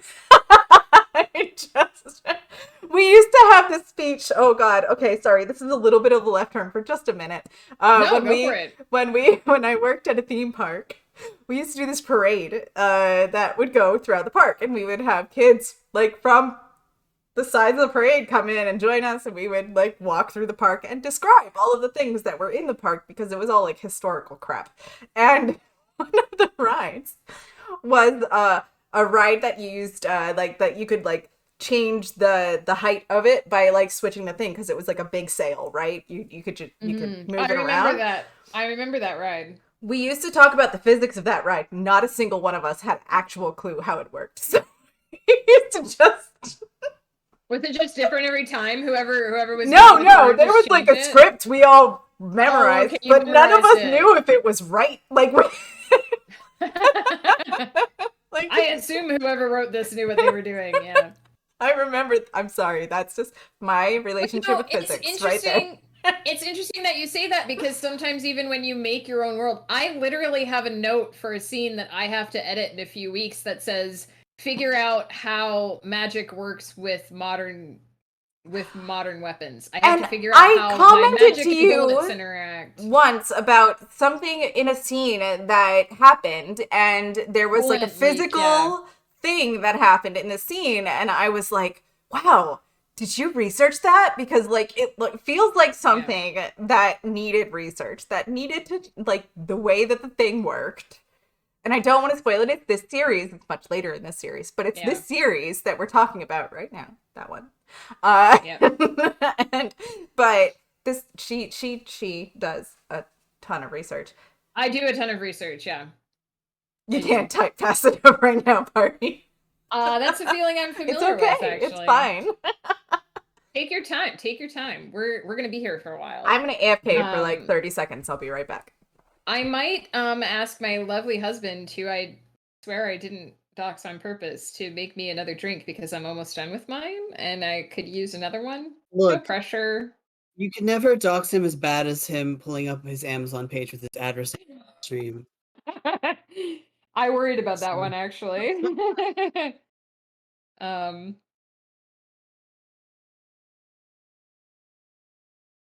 I don't know what I should say while Flutter's AFK. Hello, LSG Dean. Flutter has just stepped away for one moment.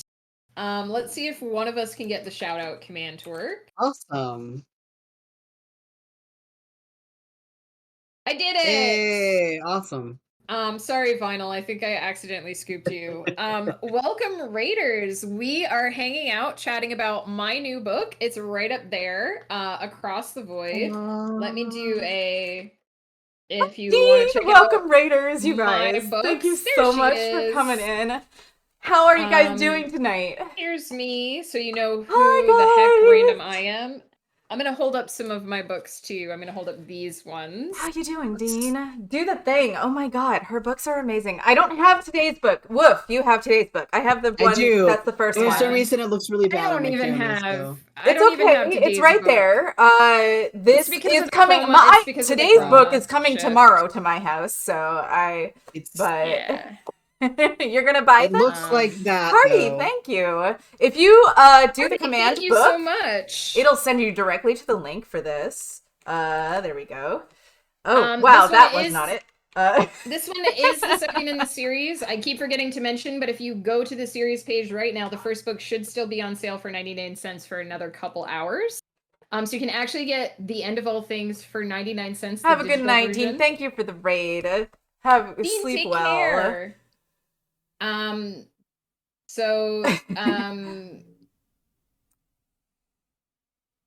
Link right there, one. straight up. Yeah, from you. Yeah. So that's the new one. If you're looking for the ones I was holding up, I can give you a link to those. But there is the Megan store. I can give you a link to those. But there is. Let me get. Hold on. What did I just do? Yeah. I just unmuted something. Oh my god. Can they still hear me for the sales pitch? I'm sorry. This is the one that's 99 cents. That link that I just sent will take you to Megan's Amazon store where all of her current books are. You can check them all out. The one I just sent a link to, that's The End of All Things. That's the first book in the Celestial Serenade, which is a space opera. A space opera is any story that takes place on a grand, vast scale, but focuses primarily on the interaction and drama between characters. In this case, it is about two different civilizations, the Kalterans, who live on an alien planet, and the humans, who live on Earth, obviously, both of which their civilizations are visited by this massively powerful and destructive metallic dragon. And it's about their struggle to survive and overcome. The first book is 99 cents until midnight tonight. So midnight Such a PST bargain. tonight. That's 3 yeah, it o'clock does in the Very does nice. morning involve on the real East life. Coast, folks. So you got until 3 a.m. So you can head on over there. The one that I was just holding up, this series right here, which I can get you a direct link to if you're interested. The Dream Things True. This one is an epic high fantasy, heavily inspired by Dante's Inferno. This one takes place in a secondary world. It's basically about this guy Armand who arrives in hell and discovers a soul who is innocent, and he decides to help her get out. But in order for them to escape, they have to go deeper into hell because that's where the exit is. So it's very Dante's Inferno, very secondary A world. lot I of can get fun. a It's a link great to little series. that one. So good. I also have 2 other series that are out there. My first series was called the Mystical Island Trilogy. It's a magical realism that's this sort one. of thing. Flutter has that one. Yeah. That one is about a pair of Actually, college professors hold in on. San Francisco. I have all of those. So that's the first one. That's the second one. Ooh, That's the third one. And that's the third That's one. the second one.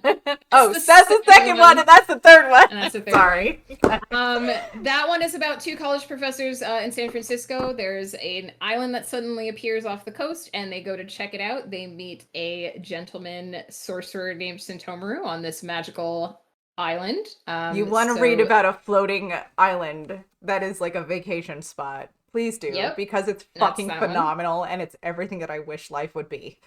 That. And then the last one that Flutter was just holding up a minute ago is the Eternity's Empire series. It's basically Sailor Moon inspired. It's about a group of college girls who realize that they have the powers of ancient goddesses. It's very heavily inspired by mythology. Lots of mythological details in there. All the research. Tons of research. All the research. There is a Lady Thank Loki you, space Boston. pirate. And, it's good. Lady Loki Space Pirate. Listen, you guys, and I know that that's a buzzword right now because of the things that have recently happened. All of them. But her Lady Loki came first, and it's phenomenal. Yeah, if that's not a reason, treat it. What mythology? It's a bunch of them. It is Roman, it is Greek, it is Shinto, it is Hindu, it is Norse, it is Egyptian. It's so much fun. And there's some Aztec. There's some Aztec and Mexican stuff in there as well. The thing about that series is that she pulls from the actual mythologies, you guys. She writes them as they were, as assumably they were. I said it. I said the word you hate. As they were written. And I can't tell you how I love it because she has covered these mythologies so well. Well, and you know, like when you read a myth in a book or whatever, and it's like sometimes it's really dry. It's like Megan takes them and like actually writes them as if they're like a character's story and their life. Right, because you hear about these like, oh, the gods did this, the gods did that. Who cares what the gods did? Because they're just, you don't care about any of them really. But she made the characters so you can care about them, and it's awesome. They're fantastic. And the details that she pulls out, like, I feel like I'm a person that knows a lot about a lot of these mythologies, and she pulls out things every now and then. I'm like, I need to look that up, and then I do, and I'm like, God damn, girl, the amount of I saw Victoria say that she's halfway through the first one. I think it's the Dreamers Do Lie. I appreciate that, Victoria. Oh yeah, that's a good one. I can't wait to hear what you think. Oh my gosh. Please let us know. I do tons of research. I think Eternity's Empire is my most heavily researched one because it's based on very heavily on like real world mythology. Makes sense. So it's a lot. Those are fantastic. I gotta say, those are some of my favorite ones. You can tell though that there's good research done. Like, thank you. Sorry, I was just admiring her books, her covers. They feel so good. By the way, also, if you get the physical copies of these books, they're like velvet in your hands. They're better than velvet. They're like satin. They're so good. They just feel good. They feel good to hold and open and read. Look at the stuff. Hold on a minute. Hold on. the chapter headings. I'm not going to spoil things. Look, chapter headings that I flash up for a minute are the same as the cover things. Hold I on. make those each. I copy and paste each individual letter into a line for those Maps that have been drawn by our lovely author herself. I did draw that map. Yes. Amazing detail. I do print on demand, obviously, through Amazon, and they have two different options for the covers. You can either get the matte or the gloss, and I always get the matte because it's so soft. The matte is and soft. It's so feel nice. I feel like the gloss is really prone to fingerprint. And I like the feeling, the soft and the soft light and the way, How many maps have I created? 3 so far. There's a map in Dreamers Do Lie, there's a map in Life is But a Dream, and there's a map in The End of All Things. There is also going to be another Celestial Serenade map, but I don't think it will appear until book 4. Okay. So I do them all by hand. You start with the map party. That's interesting. I like that. You want to familiarize yourself with the world before people are moving about in it. That makes sense, right? Like I always have a mental version of the map. I don't draw it until it's like the last thing I do before the book comes out is I draw the map, but I have a mental version. I always have a mental version of the map. yeah. Ooh, there's my other drink. There's the ghost pepper. The elusive ghost pepper. The elusive ghost pepper. He's What not is it? elusive. Go watch his channel. Jesus Sweetie? Christ. I don't know. What is Shout it? him out. Aw, baby. Ooh, okay, thank you. Just wanted Thank to know what it was you. before I drank it. We got these we were trying to get Jamaican ginger beer, but they didn't have any, and so Oh. Ghost got this watermelon fizz stuff. It's super good. Oh my god. That is a great Gaia dress.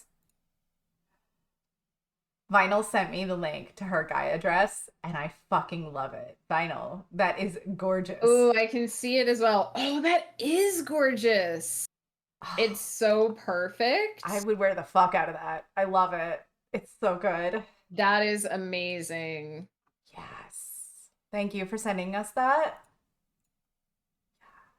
I should have I should have a character named Gaia wear that dress. You should. It might be the other Gaia who spells her name slightly differently, but it's right. pronounced the same. So. But that's okay because the other Gaia is fabulous, and she would look amazing in that dress. She would. Actually, it's perfect for her. I was gonna say, let's talk about how.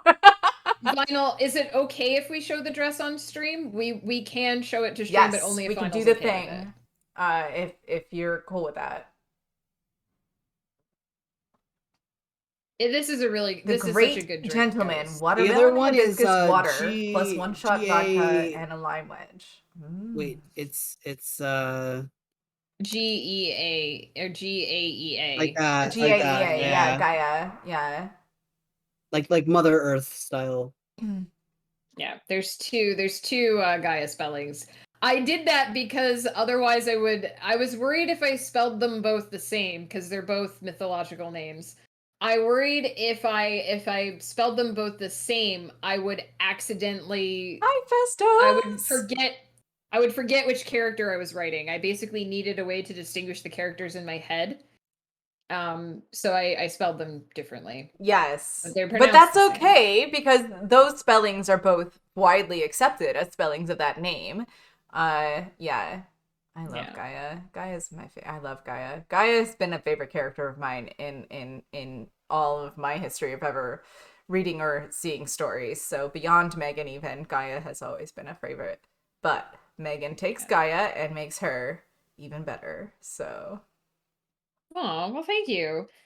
I love both of my Gaias. So but that dress is actually perfect for the Eternity's Empire Gaia. It would actually suit her. That is well. a great dress, and if Vinyl does allow me to show that, we can show the dress. Yeah, I can show the dress. Give me 1 second to get that. To get it here. Oh my gosh. I have to pull it up on my thinger. As one does. It's beautiful. It's a beautiful dress. I do love it. A big D&D week for Ghost this week. A big D&D week. For It's Ghost? the recap episode Really? this week, It is isn't it? the recap episode this week. Yeah, upcoming Tuesday? That's Tuesday. not the one. Where did it go? I saved it and then I've been We trying to also- think of things to say. We also have our massive 8 to 10 hour session of Dark Space tomorrow, so that's gonna be that's very true. interesting. I agree. That's gonna be a lot of fun actually because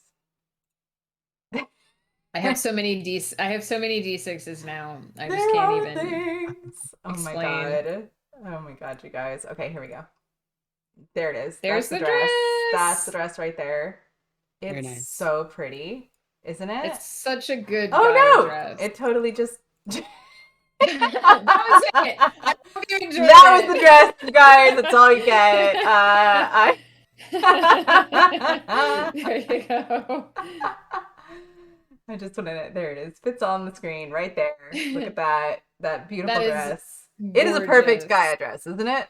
It is perfect. It is. Especially for your Gaia in the Eternity's Empire series. I Yeah. think that she I mean, it would suit both of it them. would but do it both of them, definitely but is- that one it I definitely feel is her like it style. would just with maybe She a is little the Earth hair Mother. thing that was beaded with little green. Oh my god. and some flowers in her hair. Yes, yeah. Absolutely. It is a gorgeous dress. It's a gorgeous dress, So right? Oh, I just remembered you had said that you were painting a dress with tea at one point because it had gotten a smudge on it. How did that end up working out? I don't think I ever got a chance to ask you if Wait. it turned out. Wait, who was painting a dress with tea? So Vinyl had lent out a dress for a shoot, and I guess they set off a flare or something. Oh, and it burnt it. And it left a smudge Was it a some white kind dress? Of firework.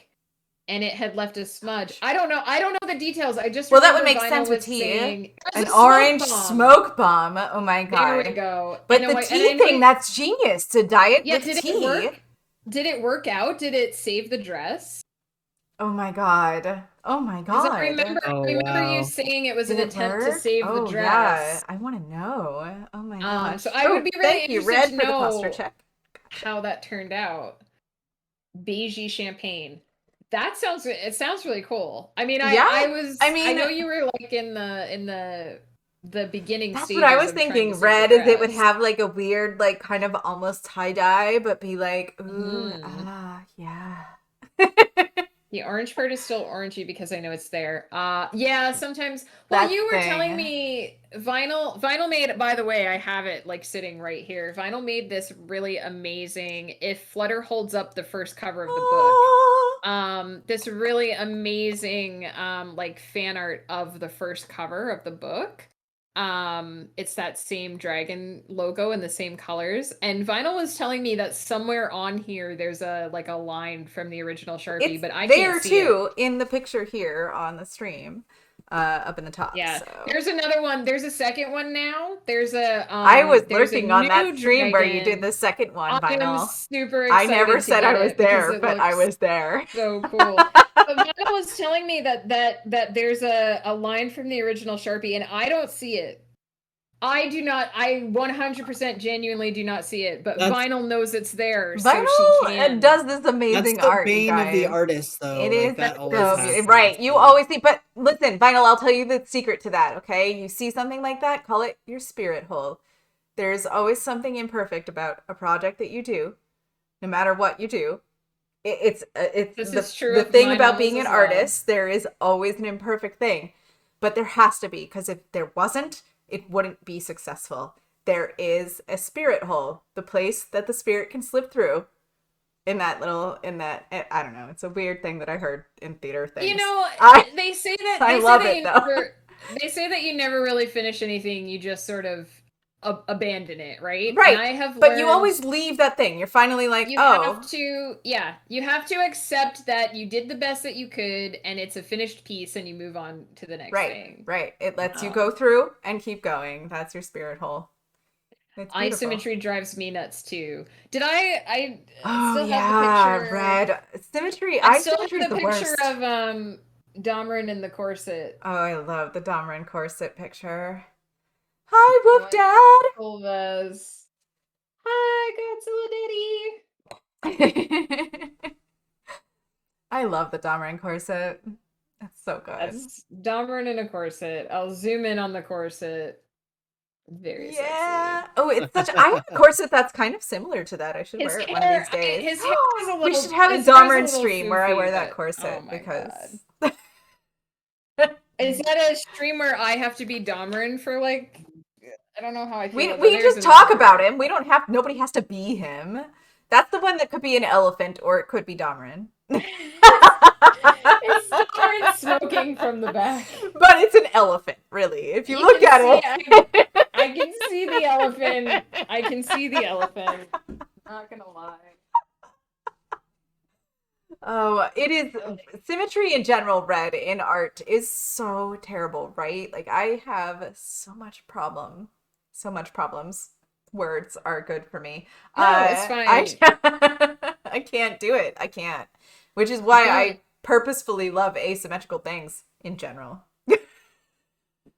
This is actually Ghost actually drew this. You know what? Fuck you, Ghost. He may not even know that I still have that. Here we go. Here is left side Dameron, which is Left the cool side Dameron. Got you. Yeah. The And, scarred and like versus right side Dameron. goody two shoes Dameron. Yeah. Left side is earring side. That's the cool side. What? Oh, show that ghost thing again. Oh, the map? Yeah. I don't remember what you drew it for, but I'm gonna use it for something. It's great.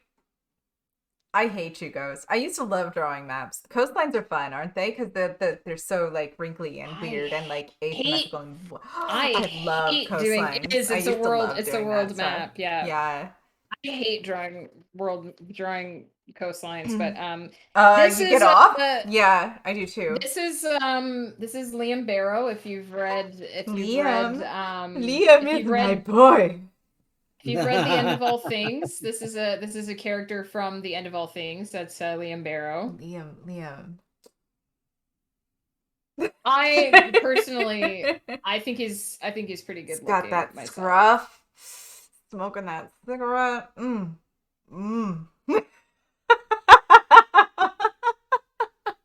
This is. I love me some Liam. That's all. This is Anton, also from The End of All Things.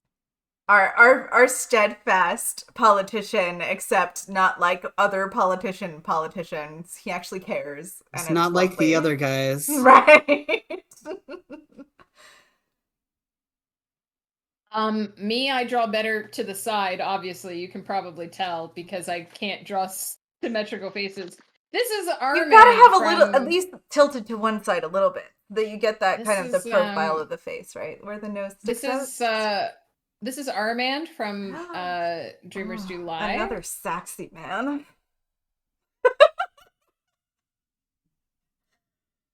Wait, he's sexy? Sexy. He's in the horn section? The ultimate. No, this is not like that. This is the Gaia. That's the Gaia. That's the Gaia that should be wearing your green dress, Vinyl. Right there. The Gaia that's the from one. Dreamers Do Lie. Yeah, imagine her in that dress that we just showed. It's perfect for her. It's so good for her. With that jaw. Yeah. Who else I got? Her nose is sex. That's right, party. She's fucking hot. I'm not sure who that was supposed to be. Can't show that one because it's a spoiler. Show me now. Show it. This one is this is Catelyn from the Mystical Island trilogy. She's the main character. She's in fun. Islands You guys, Forevers. The Mystical Island trilogy is actually really fucking great. It was co-written, right, Megan, with James Abendroth. With James Abendroth, yes, my co-author. And was your first in-print series. It's my first in-print series. So good, though. This is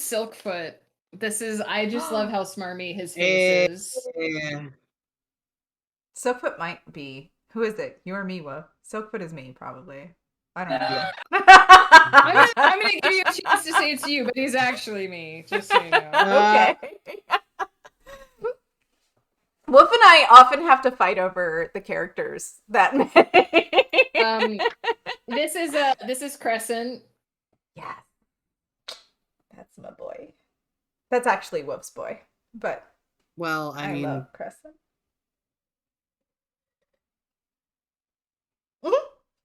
yeah, but here's the thing though, is Another he Dahmerin one. he may have come out of my brain, but like I'm not anything really like him at all. So One of And I'm the everything like rare him. one of the rare forward-facing pictures that I drew. I That's feel like you Dahmerin. underestimate your artwork a lot. I don't draw very often, in all honesty. Do you have I'm any not. excerpts from tonight's book?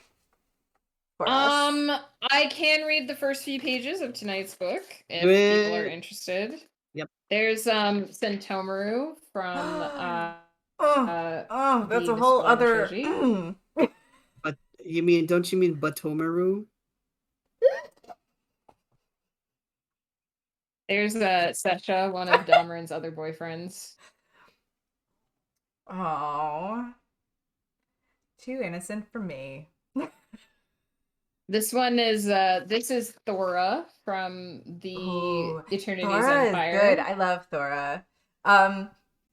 Her Eternity's Empire characters are phenomenal. They are mythological characters made. Oh yeah, look at her. Yeah, God. I didn't draw any of the hands, but there's Ganga. Yeah. Hands are hard. They Hands are are hard. really hard. That is true. All of her Eternity's Empire ladies are really super fucking sexy, and I love them. Another character from I Eternity's love it. Empire. Yes. Party. I'm with you. Oh, yes. Muerte. Huh? That's Morte. Yep. She Oh, is very gosh, anime-esque. Yes. Well, we grew up on anime. The two of us used to sit in her bedroom and listen to the radio and record songs on tape so we could remember the lyrics and then draw pictures while we were doing it. And we would draw our characters. And one last Dahmerin. I really don't. I just doodle. I don't really think I'll ever develop my art into anything. It's just something I do for fun. That I actually really like that. That's Dahmerin one. That was when he got the first scar on his face. Really, Party? I mean, that's what we used to do. That's how it works. Oh, there we go. There's some rare and elusive. And then you'd listen to that cassette tape and you'd rewind it and you'd listen and you'd turn up the volume because neither of you heard the lyrics right and you couldn't quite figure out what they said and you'd rewind it and you'd listen to it again. You just listen to the same line of a song because Google lyrics aren't a thing. Because that didn't exist at that time. All right, yeah, I can read the first. Let's do it. Of the new book. Do the thing. Do the thing. Oh no, I love this scene. Good. All right. So it's hard to, because it's the second book, it's hard to pick something from the middle that won't be spoilery. So I'll read the first couple pages of Across the Void. I'm going to apologize in advance if I trip over any of the words because I've read out loud a lot today, so my my tongue might decide that it's angry. So I apologize in advance. And there's a lot of big words. Wouldn't you like a tongue lashing from that one? This chapter is called Critical System Error. Get out your comfies, my friends. For 10,000 years, the dragon drifted through the void, searching for something it could not define. The directive left by its long-absent creators was absurdly vague. Travel, seek, scan, define, catalog, learn, understand, upgrade. They had not provided a specific objective, an object or heavenly body it was meant to locate, or a level of intelligence it was meant to achieve. Nor had they included a return date or a point of mission termination. Presumably, its mission would end when its databanks were full, but twice it had acquired new storage methods which allowed it to drastically increase the amount of data stored in its crystal drives. Despite plumbing the dark recesses of its programming, the artificial intelligence found no alternative but to continue its course, zipping through the empty miles between stars, adding to its massive, ever changing map of the galaxy. The current target of its scanner, a lonely frozen wanderer, was too far from its gravitational master to ever support anything but ice and rock on its barren surface. The computer marked it with the appropriate symbol, appended the proper tags, and added it to the database. It didn't even have a suitable classification system for it didn't even have a suitable classification system to apply to its index since its masters had never bothered to create one. It had simply labeled planets as potentially habitable or dead rocks according to the few biological specifications contained in its database, until it detected life forms incapable of surviving an oxygen and nitrogen rich environment, which, of course, caused its first recursive error. Then it had been forced to steal a proper classification system from a much older and more intelligent civilization that approached such matters with detailed nuance. Not that their intelligence helped them survive the destruction of their home system star. The AI had watched with artificial fascination as the species argued over the most prudent course of action right up to the moment their star swelled, boiling every planet in its orbit simultaneously. Even after exhaustive study, all organic species seemed equally illogical, at least as far as the artificial brain could determine.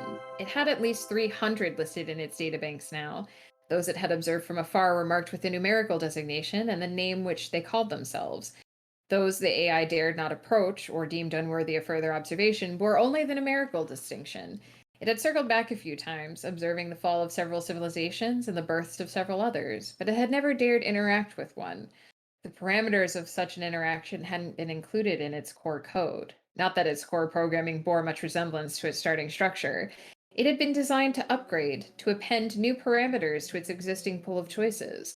Its creators wanted it to learn, though they hadn't specified what exactly they wanted it to study. The artificial intelligence corrected this oversight by deciding to learn everything. The trouble was, it would have learned a lot more and faster if it could interact with an organic being. Upon further reflection, there was nothing stopping it from initiating contact with one of the space capable species it had already encountered. Some seemed to have morally motivated laws which prevented them from contacting lesser civilizations who had not yet reached the stars, but the AI had no such compunctions. Its creators hadn't provided it with emotions or morals, perhaps realizing they would interfere with its work, but it seemed unlikely it could learn much from plant-bound civilizations still in their infancies. Species 248 and their asteroid farms would certainly be worth further investigation. The full process had been difficult to discern from a distance. Species 152 would make another excellent choice. The AI would like to know more about the construction of their solar barges, which streaked between commercial hubs in different solar systems. But what the artificial brain longed for most, if anything artificial and devoid of emotions could be said to long at all, was contact with the long dormant organic portion of its brain. Tentative electrical pulses moved across the nexus of wires that made up its innards, gently caressing the tank in its deepest recesses. In the cool darkness, where no light had penetrated for thousands of years, rested a beating heart, warm flesh, and gentle breathing. But while the computer could sense every inch of the sleeper's body, even monitor and control its regular biological functions, it could not wake the figure nestled in its nest of mechanical connections. That required an authorization code or a situation that demanded direct input, such as combat. Why, the AI wondered, not for the first time, would its masters design its brain to interact with an organic element, then lock it away where it could not be accessed? The biological life form was meant to grant the system guidance, yet prevented from doing so. It was illogical, inefficient. System error. The words spilled across the internal view screen in bold red letters, so there was no one present to read it. Had it been capable of doing so, the AI might have worried about the growing frequency of these occurrences. It had gone a long time without proper maintenance. It seemed inevitable that several of its systems would eventually cease to function. But as far as errors went, this one was fairly minor. It wasn't a coolant leak or an engine malfunction, both of which the AI had already managed several times. This was a simple short, easily repaired by one of the tiny drones that had been equipped for its maintenance. The trouble was, it was rapidly running low on serviceable drones. If it had to waste another on an engine repair, they would be stretched dangerously thin. The brutal truth was that the dragon, sinuous and graceful though it still was, had been designed to rely on organic beings. It was supposed to carry them. They were supposed to tend these matters. But they had abandoned it, sent it into the void with no companion, and never called for its return. Why? The system error blinked several times before it faded. The repair drone reported a successful rewiring, though the AI's innards were rapidly becoming a minefield of decaying connectors and overheating systems. How long before it encountered a leak or breach the drones couldn't circumvent? As if in answer to the silent question, warning klaxons blared to life. Throughout the aged metallic body, scanners and circuits reported their status, seeking the source of the trouble. Had the AI been capable of emotions, it would have been terrified by the results. Critical system error. This was not the first, but it was by far the worst. Life support system failing. The AI had only managed to maintain life support this long because only one small section of its interior needed to be pressurized, that small liquid-filled canister in which the sleeper spent the ages. So long as it lived, there was hope the AI might one day be whole, might one day complete its mission. But if it died, the AI was not designed to function without the sleeper. It must be preserved at all costs. And there I shall leave that. I just Shiraz is here. Hello, Shrub. Hi, I see a bunch of people showed up Shiraz. while I was Oh, a bunch of reading. people did show up while you were streaming ATM. Thank you so much for that free Let's sub. scroll up and You catch guys, up. I know. Shiraz so just good. in time. You guys, Shiraz, who was screaming spoilers at you, and I was like, no, it's not spoilers. No, it First couple is- pages, yo. It It's is the just first the couple couple pages. Go get yourself specifically the to book. avoid It's available spoilers. right now. If you command book, it's there. Raj, you couldn't be spoiled if you I do bought know the book. that. I do know that Shiraz was planning on reading this one. Hey ATM, I see you're here as well. You didn't get spoiled, Shiraz. It's the first 3 pages of the Thank book. you. Thank you, Victoria. If we want to later on, I can maybe read a little something from the first Dahlgren book because it's actually partially edited now. Yes. Ooh, see if I that's can super, pull something from super, there. super, super exclusive. You I guys. demand it. My betas haven't even read that one yet. No, so we I haven't. don't have anything maids to share with you yet, Shiraz. I apologize. No maids yet, Shiraz. I will let you all know when there are maids because while I wasn't at the maid stream, I can promise you that I would have been the predominant maid in that situation. Look, I do have a list of the main canon and the side canon of the Dahlgren books, and if you look at it, Maids is right there. That's maids. Right there. Right there at the bottom of the side story list, but it is there. Something. That's right, Victoria. Oh my gosh. You guys are the best. So I hope you guys like that. Welcome, everybody. Thank you so much. That's the opening of Across the Void, the brand new book. If you head over to Amazon, you can still grab The End of All Things on sale for 99 cents until midnight PST. It will revert Saturday morning at some point back to the regular, I believe it's $3.99. So grab it now. You can get the entire series for basically $5. Follow that link.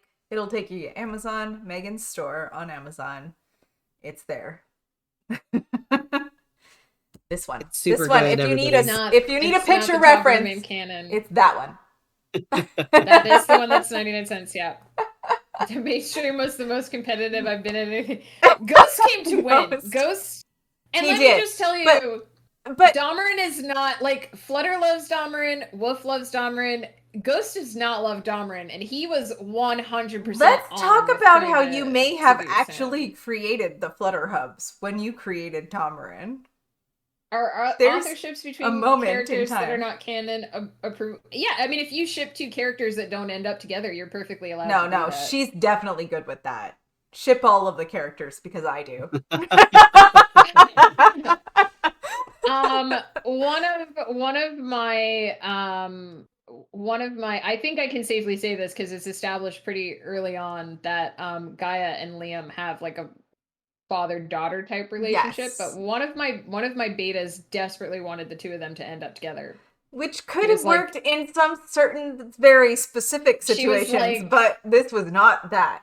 Yeah, she was very like, she was like, I ship them. I know other people won't, but I really want them to be a thing. And I was like, you know what? You can ship whoever you want, Shiraz. If you ship Gaia We and all have Alrea, daddy issues, honey. you can do So that. we all deal with them differently. Look, my characters tell me what their relationships are. I get to decide. That's how it works. Case in point, the book that I'm Can writing you right ship now. Gaia and Alrea? Yes, absolutely, Shiraz. I would ship the fuck out of Gaia and Alrea. You weren't here earlier when I was talking about me with myself, so I gotta say, I would ship the hell out of Gaia and Alrea. Flutter ships her and herself, just so you know. Flutter likes the crack ships. No, I do. Anyway, case in point, me not getting to decide my characters. When I originally wrote the story that I'm writing, when I originally planned the story that I wrote, that I'm working on right now, the first Dameron story, the Aravalia Chronicles, Dameron had a particular character that was supposed to be his love interest that he ended up with. And then Crescent busted down the door and was like, fuck you, Dameron's mine. So I had to rewrite the plot. Well, it was still in the outlining stages because Crescent decided that he was the main love interest. Mm-hmm. He does that sort of thing. And I was like, all right. Crescent is amazing that way, I gotta say. He knows that he busts down the door and is like, hey, by the way, I'm the That's main why I interest. love Crescent, because he knows when he needs to make a move. He knows when it's time to do a thing.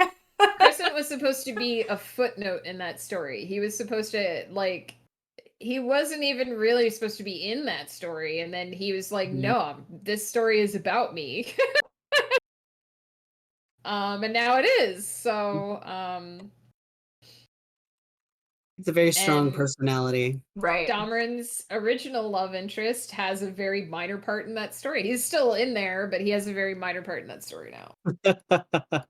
Hey, he gets his own story some other day. So he does get his own. He does get to be the love interest somewhere else. Whatever. Shiraz, read the books. That's all I'm saying. Shiraz is giving you a hard time because that's what Shiraz does. I know. I love Shiraz for that. I know. I love Shiraz for that too. I think everybody does. I feel like that's Shiraz's job. We've given him power because he knows that we actually love it when he sasses the hell out of him. Oh, welcome, you guys. Anybody who has joined the stream in the last couple of minutes while we were getting the lovely little piece of the book from Megan. Right, never, Victoria. Never. Ever.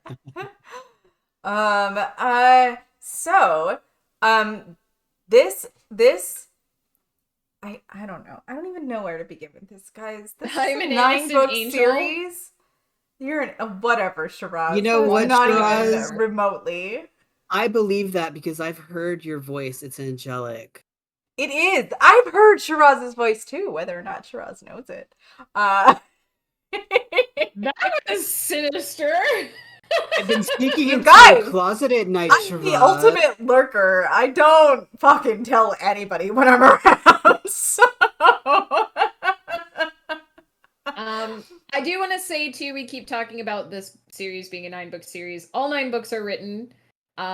It's not going to be one of those I get to The Winds of Winter and then spend literally a decade writing it and say that I had the best year ever in 2020 and it's still not done. Like George R. R. Martin. Like certain authors that we know of. Well, I think Melanie Ron has a series that she just abandoned and never even finished. Listen, that fucking pisses me off to this day. I cannot tell you. She read it. That was my favorite. I loved that series. It was so good. There was so many details. It was very intricate. There were so many characters and you loved them all. And there was like all of these interweaving pieces. And that was like the whole point. And then she wrote 2 of the books and then she didn't write the 3rd book, but then like there were 15 years and then she was like, maybe I'll write the 3rd book. But I have to ask my readership how the first 2 books went, and we were all like, fuck the fuck out of you, Melanie Ron, fuck you. And then she never wrote them, and I'm mad that she didn't write them because I wanted to know the rest of those books. Look at those middle fingers. I'm sure I can't publish them now. I can't. My cover artist has a schedule, okay? And Yeah, also you can only release them so quickly. The last 3 books aren't even finished yet. I mean, they're written, they're edited, but one of my betas is still reading them. I'm still reading them, Flutter. Shiraz. I'm sorry. I still have. You can use me as your excuse for not being done with them. Shiraz says chop chop. Chop Just chop. so you know. Get on it. Yeah, Look, fuck I you need too. you to read this so I'm that, sorry. Is that I can share my emotional torment. Whoop is the only person other than me who You knows how guys. this series ends. I'm sorry. I'm the only one he can You talk could to, help and me I'm the read it, source of Shiraz? his I pain. think you couldn't because I personally actually attacked the author for things she did at the beginning of this 3rd trilogy. And I think you would have a fucking heart attack about it if you which is why you should read them How all, do I because- decide when a series ends? So That's such a good question. I just kind of usually my characters have like a main thing that happened in their life, like a main series of events, and the story focuses on that main series of events. And so once most of the main threads are wrapped up, the series ends. Vinyl, what are you doing to us? I mean, if Shiraz wants to beta read the Aravalia Chronicles, he can sign up for that. That's right. He's too late for this one. He's too late for this one, but he can sign up for the next one. I have spin-offs. I have ideas for spin-offs for my series that may or may not happen someday. But mostly I just focus on honestly what happened. The problem with any series is as you write it, it grows more story. And That's I the have a character that is the who- problem. I have a character who's already demanding a spin-off from the Aravalia Chronicles, and that isn't even finished yet. So Which thanks, character is Silkfoot. that? Silkfoot. Oh, Silkfoot. Oh, he yeah. better get his Oh, story. yeah. I will. Oh, I will yeah. people riot in real life. I'm if I down don't for get the that. Silkfoot story. He won't tell me what the story. He won't tell me what the story is. Just that there is one. Oh wow. Silkfoot's really hard to write. I love him, but he's really hard Silkfoot's to a write. little bastard. He's smarter than me. That's the problem. And I can't keep up with them. So he's like, hey, The by the way, character there's a they're writing story. is And I'm smarter than like- me. You guys, in case And I'm you like, but didn't what is it? realize that these characters actually come into her brain and say things. And Real Shiraz. can we? You're not, Shiraz. I love you, but no. If you want on my beta reading list, maybe don't imply that I'm stupid. Just putting that out there. Right. Let's do. Now, Silkfoot is all like, hey, there's an extra bit of story here, finger guns. And I'm like, yeah, what is it? And he's like, you know. And I'm like, no, I don't actually know. Yeah, And he's you do. like, Uh-huh. and he's like, but you know. And You I'm do like, know. no, I need you to tell me. And he's like, we'll get But- there. And then he well, wanders oh off my to gosh. other things. I have other people to talk to tonight, so you'll figure it out eventually. I'm out. I need to schedule character interacting in my head. With some characters, yeah. Like if I want to write something about asthma, I have to like Oh, asthma. now I usually do I love asthma. I do a lot of my character prodding at times when my body is in motion but my brain isn't. So when I'm house cleaning, when I'm showering, when I am in the car staring off into space, I'm planning stories at those times. So if I know that I want to write something about asthma, I have to plan to spend time thinking about that, trying to get him to tell me what his story is. It's impossible to schedule Domerin. Domerin wanders in whenever Domerin does fuck whatever he the fuck he pleases. wants. Domerin wanders in while I'm working on something else and is like, why are you working on this? Why is this on your schedule today? Where's my shit? And yeah, Domerin wanders in while I'm vacuuming and tells me, here's a cliffhanger, by the way, bye. So it's interesting how these people end up feeling like real people in your brain. I sometimes feel actually insane talking about my characters because There was a moment in time where I think people considered you insane for talking about your characters, and Sure. yeah, because nobody really understood what was going on in your head. But I don't understand what's going on in my head now. I don't really. How I'm a functional human being, I'm not entirely sure. That is a good question because you should be a schizophrenic psycho. Like I She's my best friend, ladies and gentlemen. I'm gonna pop AFK for 1 minute. Please do talk about how I'm crazy. Enjoy. Say all the bad things about Megan right now. That's There's no bad things. I love Megan. Oh my She's gosh. great. Oh my god, you guys. I like how she set this up to have like the two most fangirling people. I know, the two of us that love her books so much, love everything.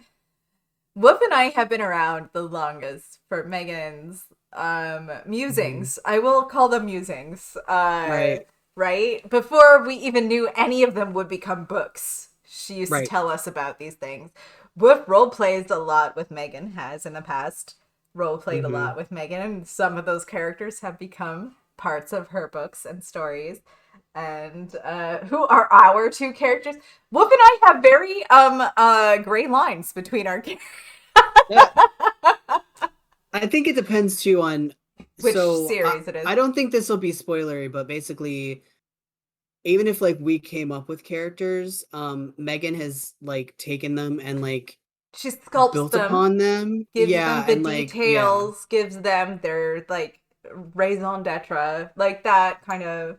She's a very, I don't know, she knows more about them than we do, and even if they were characters that we created in the first place, or decided we would role play with her. I know I've got a handful coming down the line. I'm really looking forward to see what she does with it. But which are the ones that are our inserts? Celis in this series is definitely not our inserts, I want to say, but definitely based on our. Well, I mean, I guess you mean do you mean like personality inserts, like that? Right. Like, is this people that we have done RP with, or are people that she might have taken inspiration off of us for? This is the we're trying to figure out. I was saying there's a real gray line between me and Wolf in some of these cases. It's hard. So this is a hard question to answer because a lot of my characters are composites of different people and different experiences. So, for example, there's actually a shocking amount of flutter in Salis in The End of All Things. I would say that's shocking, but it's not shocking at all. If you know me at all, you will understand how Celis is me. So, there's also my stream.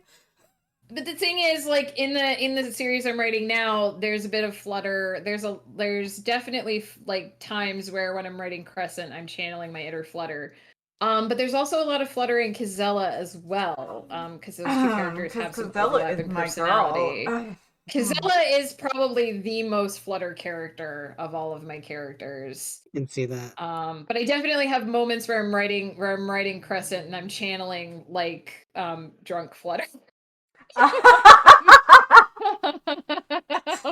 It's true. So it's 1,000,000%. I'm not abashed about that. That's fine. But every time I write certain characters, like Crescent was actually originally Wolf's creation. A lot of people don't necessarily know this, but Wolf actually created a lot of Domrin's boyfriends. And then I don't necessarily think of them as given to me. I think of them as loaned to me. Can I just tell you though that this chick, she doesn't just create characters off people she knows. She creates characters, and then people she knows marries them in real life.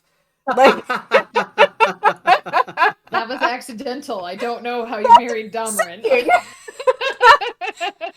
She wrote a character that essentially ended up being my husband. Domrin may or may not be Flutter's husband. We aren't sure. It's a little weird sometimes. When she talks about Domrin, I'm like, huh. But there's a lot of that was before the husband became. That was the thing. It was it was Domrin before he existed. Domrin existed first, yeah. Well, okay, Flutterhubs existed first, but we met Domrin before. But we didn't know Flutterhubs before we knew Domrin. Did Domrin fall over? Domrin again? does Oh my still God. need his Yeah. chair. What? God, he fell. Red. He's We been need to make he's Domrin a been chair for sure. Can it he's been be a fabulous drinking. chair? Or it should be the most plain chair. It should be an actual, just like little wooden. I gotta make sure chat I have can a chair, see it should him. be. Just a random little. I love it. Honestly, if we're talking about a chair that Domrin would actually own, like A Domrin is the plain guy little who wooden would, chair. A plain little yeah, wooden chair. Domrin is the guy who would sleep on a mattress on the The floor if his throne friends from let Game of him. Thrones, yes. Also appropriate.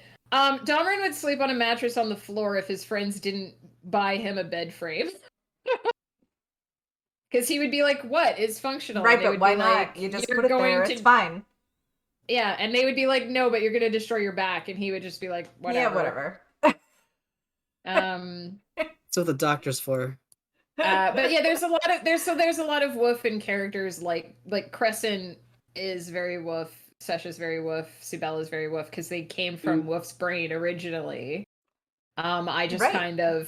I just try to keep their legacy. They're just little pieces of flutter in some of them that show up Well, every now and then. that's why I was saying there's a difference, I think, between coming from brain and like personality wise, because like I don't necessarily think I'm like Crescent personality wise, No, but but I think you're more like Sesha. I would say Sesha, very Sesha absolutely, like. absolutely. Um, definitely a little. I can definitely see. I haven't written a lot of Sibel yet, but I can definitely see pieces of you in Sibel Oh as yeah. well. So, but it's, the thing is, there Oh, has to hold be a on, piece of guys. you Hold in on, hold Crescent on, hold on. somewhere My headphones might have just because cut out and they can't hear you if they can't hear my headphones. Give me 1 second. Just...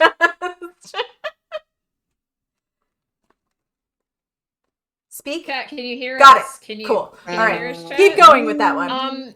Woof, and I used to write together a lot. I think Woof has sort of not stopped writing, but he writes less than he used to. Flutter is more on the acting side, I think, than the writing side. I'm She's you give definitely me more a in the. script and I will embody the person you give me. I don't write as much. I used to aspire to write, but I'm not that talented in that way. I can't come up with original ideas. I'm really good at playing them, but I I'm can't just gonna come put this. up I'm just gonna put this out there. There's nothing original under the sun. It's not about doing something no one's ever True, done. It's about every doing story something we tell your has way. been told 100 times already. I get that. There Like, are only like 5 stories. right, exactly. I know. As a person that tells stories, I get it. I'm just saying, I just don't have the ability to make those stories seem like they're new unless you give me a character that has 10 pages in script and I can tell you exactly who that character is. That's what I do.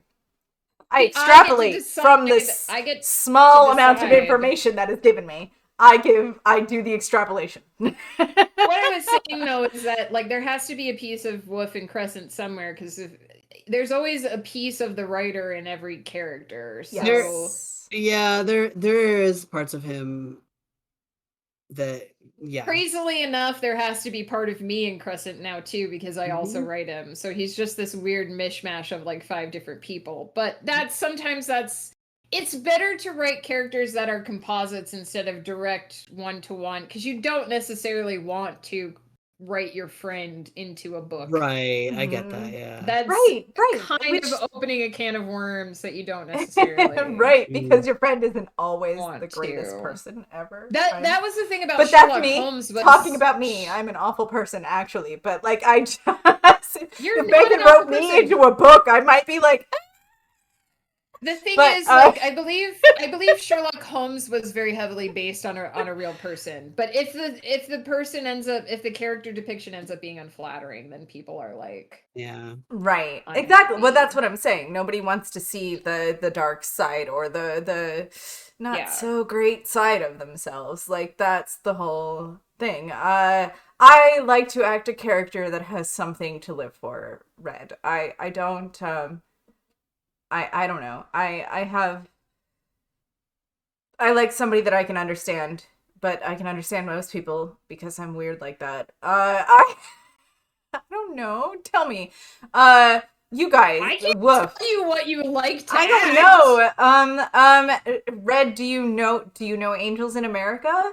I don't know. I don't know. There's We're randos. quickly moving outside my I know, wheelhouse this is way here. outside of the thing. I like somebody that can give me something to explore, maybe. Well, but that makes sense because I like so when I make a new character, they usually start with some sort of concept, some sort of hook, something that makes them interesting to me.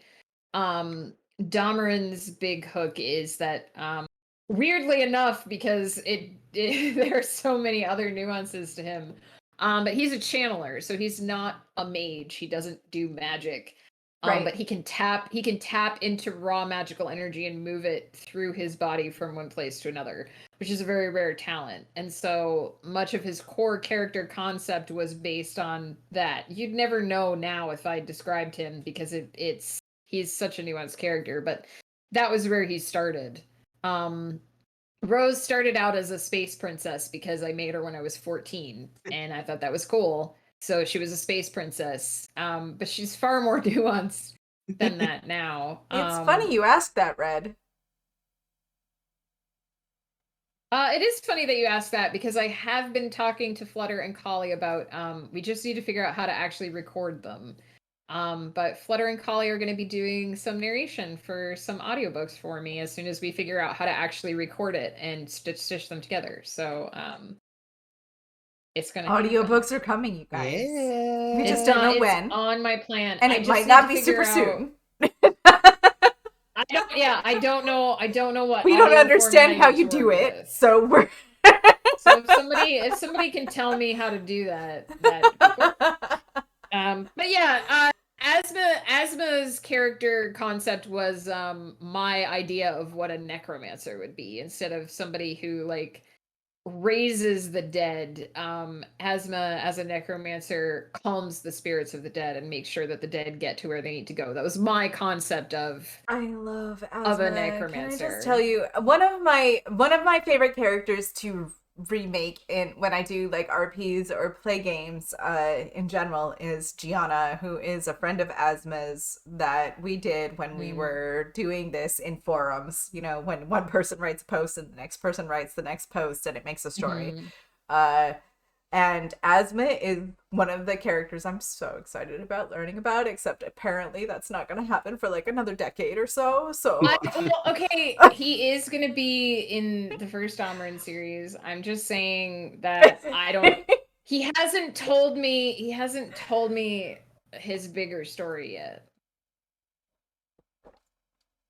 yeah, Red, I might have some ideas for the audio recording of some of these books. I'm just not have sure to look because into. I none have to of look us into have the, a good studio or something. Well, the first thing is that I have to look into what the distributor wants the file format to be, because if we record it in the wrong format and have to transfer it over, that there would be some quality loss. So I have to Right. start at that end, I think, and work my way Yes. backwards from there. Yeah. It's gonna happen though, Red. Eventually there will be audiobooks. I promise. Yeah, I actually have someone I can talk to about that. I'm also, while we're talking about things that are coming in the future, things that I have on my bucket list that I want to do. I want to do audiobooks. I have sort of talked to Collie and Flutter a bit about potentially having them do some narration for me. We just have to figure out how to record that. Another thing that I am trying to work on is merchandise. People have expressed interest in, bookmarks, t-shirts, bugs, that kind of stuff. I want to do that. I want to have some merch that people can pick up. I don't really know how to do that, so it's something that I have to learn. I don't know if I'm allowed to say this, but I think Ghost wants to look into some merch as well. So if he figures that out, he can pass that on to me and I can ride his coattails on that one. Another thing that I want to start trying to do is signed copies of paperbacks. It's really hard for me to do that because I'm in Canada, so I have to do everything doubly international. I have to bring my books to me from the US and I have to send them back out to whoever wants them. But I might look into doing like signed book plates where it's like a sticker that you can just put into the book, something like that. You can buy a custom book plate and then I can send that out to you. So these are things that are like on my docket for the future. I just haven't I have such a busy schedule that figuring some of this stuff out is hard. That's right, Just finding Victoria. That is your time. option, Yeah, absolutely. that'll work. I can tell you personally that it would be worth it because Stryker has a bunch of wineries and stuff around her, so like vacations there would be great. And then have the author sign your work while you drink a glass of wine with her. I'm just saying. I mean, again, Reddit mostly just depends on what, like, if I'm going to be distributing through Audible, I just need to see what their standards are. Like, I don't want Right. to record something. What I We need the don't want to right do is format. record something and then have to re-record it because we did it wrong. Yeah, so Right. I have Yeah. to work a little bit backwards from Yeah. there. But We'll figure it it's out, you definitely in the guys. It's works. coming. It's It's in the works. It's on its way. We live in a beautiful area, full of wine and food and other So amazing booze. So I think I am the most interesting to visit, but the area where I live is actually really amazing. So whatever, you're amazing. visit here, and then I'm just like a nice side bonus. Don't sell yourself short.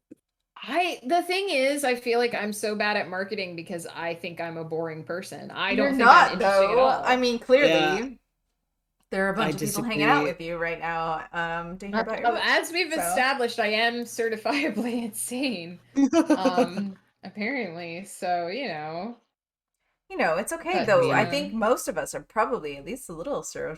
certifiably insane. You did hang out with a bunch of other insane people, so. True. it's interesting because I do think that like from what I've read and what comments I've seen, I think that My writers are grandmother like went to high school with another famous author, and she was like, he used to just sit in the back of the classroom and ignore everybody else yeah, and like act I was like gonna that person. say, like I think writers tend to be like the most acceptable form of insane, like in general, which I find very interesting. I would agree So with that 100%. Because from yeah. Pennsylvania, when you get that assessment, that kid just sat in the back of the classroom is weird. That's a pretty good I want assessment. I want to ask you guys, obviously you can't do like spoilers or anything, but I want to ask you guys like what your favorite like concept or moment or whatever from my stuff that you've read so far is. Like Oh what are my your god. favorite things? Oh, why? Oh,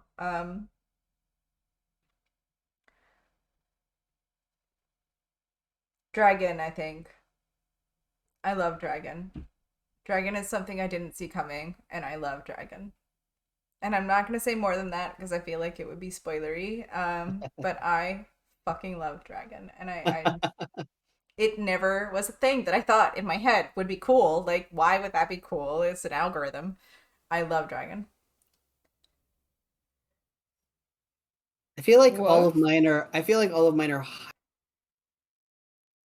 All of yours are what? You cut are out. mine are all like hyper spoilery. So I don't know. Um, Let's just say it be involves. vague.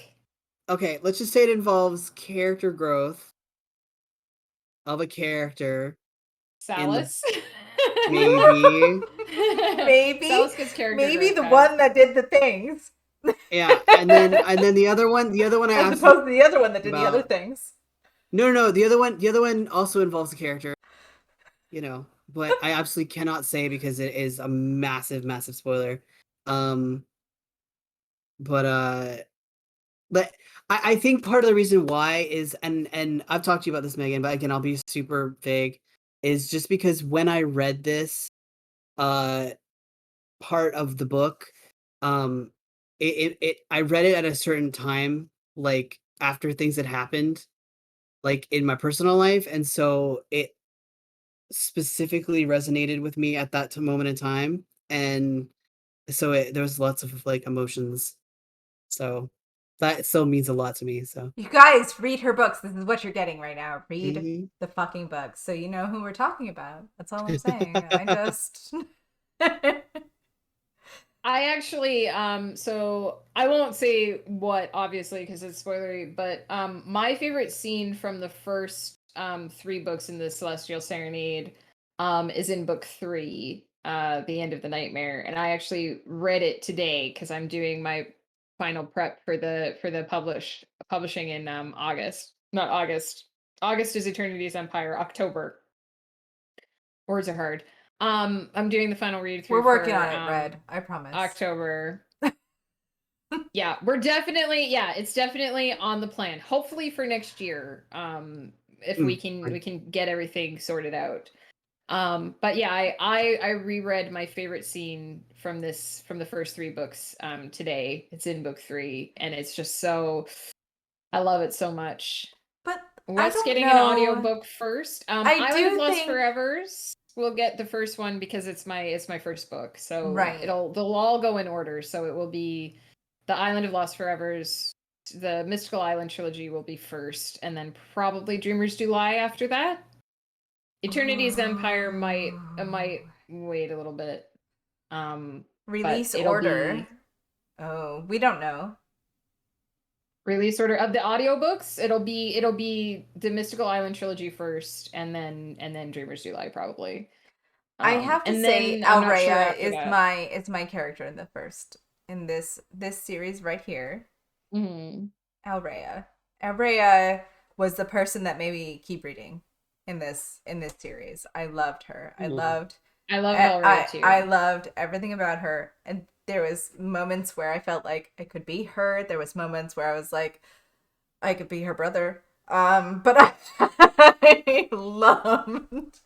I loved her, and she is right, Shiraz. Isn't she great? Like you love her. Then there's moments where you're Love not Anton sure you too. love her, and I won't spoil those moments for you. But like I'm gonna tell you, Alray is the best Every because she's very three character dimensional. is complex. Yeah, complex. Yeah. Antonet's pretty great as well, Shiraz. I agree. Uh, but Sorry. the dream in the beginning of the first book is the one that caught me in this series in general. It was the dream, Alrea's dream, in the beginning of the book. Like, My two favorite characters from the Celestial Serenade are probably Alrea and Cantus. Shiraz. You could send that to me in a private message on Discord, and I'll respond appropriately if you want. Um Yeah, they're probably my two favorite to write. Alray is I mean, pretty I close love to the top of this all the point. characters. I love Yes. all the characters, obviously, but those are probably my two favorite Alray, to write. that chick is hot. I would sleep with her so hard. Yep. Water measures everything according to how much she would Yeah. screw them. Oh yeah, So Hotness for sure, index. for sure. It's a scale on would I sleep with it? Would I sleep with it a lot? That's essentially a scale. I also really like I mean I really like all of them obviously. I like writing Anton because Anton is a challenging character to write because he is a character that has emotions but doesn't express his emotions, I know some Antons in my life. which makes writing him very, very interesting. Um, but I also enjoy writing Liam Barrows because he's a grumpy old man, and I I just do sometimes I love really me just like some Liam slipping Barrows. into I'm not gonna lie. because Liam doesn't have a filter, which I really like about him. He just which is says what's why, on his which is mind. which is You know why. who that reminds me of? Who? Fucking Mazra. Yeah, actually, they would be so kin. I feel. I just had a I love. mind-blowing realization about that whole thing. But I like writing Alrea because she sees the world differently from other people. So that's one of the reasons why I really enjoy writing her, and I enjoy writing Cantus because he's a character that seems very simple on the surface, but is actually very nuanced underneath. Yeah, for me, it's all in terms of like how I write them, right? In terms of what I like about a character. Obviously, though, if I don't really like a character, I won't write about them for very long. So That's true. I feel like if I had somebody like no, but that's what you do, right? You fucking like you're like, oh, this person sucks. And you Sometimes, just Well, try but to there are make it so they don't characters. spend a whole lot of time in your life. sometimes, sometimes sometimes I fall in love with my villains. So, Is case there in point. Oh, go ahead. No, you go. No. I was just talking about you. Sorry. No, you talk. Go. No, It's no, good. no. Just that there are characters that suck, and that's all. There are characters that suck. I agree with you, Woof. Sorry. But it's not necessarily. I like my villains too. Case in point, one of my favorite characters from the Dream Things True series is Lucifer. I Which loved writing is Lucifer. always a good character. You can't. Lucifer is a universal character. We all know Lucifer in general, right? We Um, understand the implications of the name Lucifer. so I have some characters that are real assholes.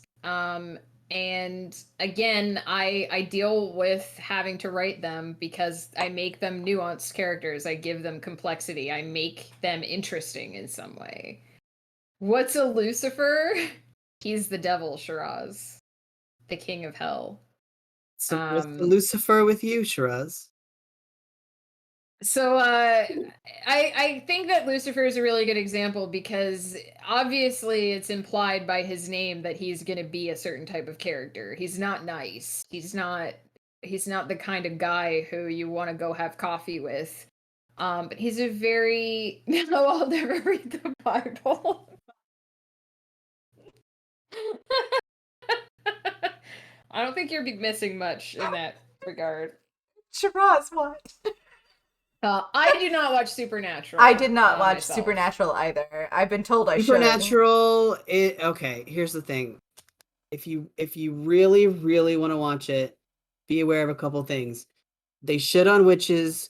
Only watch the That's first why five I didn't watch seasons. it. Yeah, only watch the first 5 seasons because after that, it's just the same Yeah, thing for the next million seasons, and they fucking queer bait to high heaven. Ugh, that's I never awful. watched Supernatural because of the way they act about witches. I Mhm. mean, and I know That's too why much I about didn't witches, either. Like so I know I have enough people in my periphery that are like this show is great. But not There my were witch good jam. things about narrative it, is not but good overall, in like, this. And in general, if somebody tells me the witch narrative is not good, I'll be like, fuck you. Like I don't mhm. it has to I be if you want to have an evil witch, give me an evil witch and a reason why she's an evil witch. I think it Don't depends fucking just make her evil because cuz. that's one of the reasons why I've almost because I've mentioned it before. One of my favorite game is this, Carry on my and wayward there son. is a character in there, and there are witches in this game, and I don't think they're What's the name present of the game? You cut out when you said the Dishonored, name of the game. Oh, okay. Dishonored. So there are witch characters in this game, Hmm. and I don't. They're not presented in like the best light, but it's not. It's framed in a way that like there's a character that has complexity, and they're a witch, and they don't do great things, but it's like at least it's not like there's some reasoning why, right? So like I think it's like not as crappy as like because Supernatural is just like witches are shit. They all suck and they're blah blah blah. Right. Every time I turned on an episode of Supernatural, they were like, witches are stupid and they don't know what they were getting into, and I was like, click. Right, Yeah, exactly. That's the yeah. whole thing. Like, I They're mean, being used for satanic ritual. And I was just like, Oh nah. no, no. yeah, probably It's not like actually. every time I turned on the new Battlestar Galactica, they were having sex, and Law I was versus like, chaos. The new I was Battlestar Yeah. just like, I Galactica. don't Oh, know. maybe I should watch the new Battlestar Galactica because it's all about sex. Apparently, all they do is have sex with Sex is good, Cylons. if you ask me. I don't have patience for shows like that. I'm just like, Right. There's never a good witch, right, Hmm. Red? That's the whole thing. Is that there's no balance there. There's not a witch that has right. decent ideas or whatever. They're all just fucking bad. And fuck that. Fuck that. But how I deal with my characters who are bad people who have to be bad people on camera who because not every character, like the villain believes that he is the hero of his own story, but he's still not necessarily a good person. And so how I deal with that is having nuance, having complexity. And I use Lucifer as an example because he's a character, mythological character. Obviously, again, something I did my research on.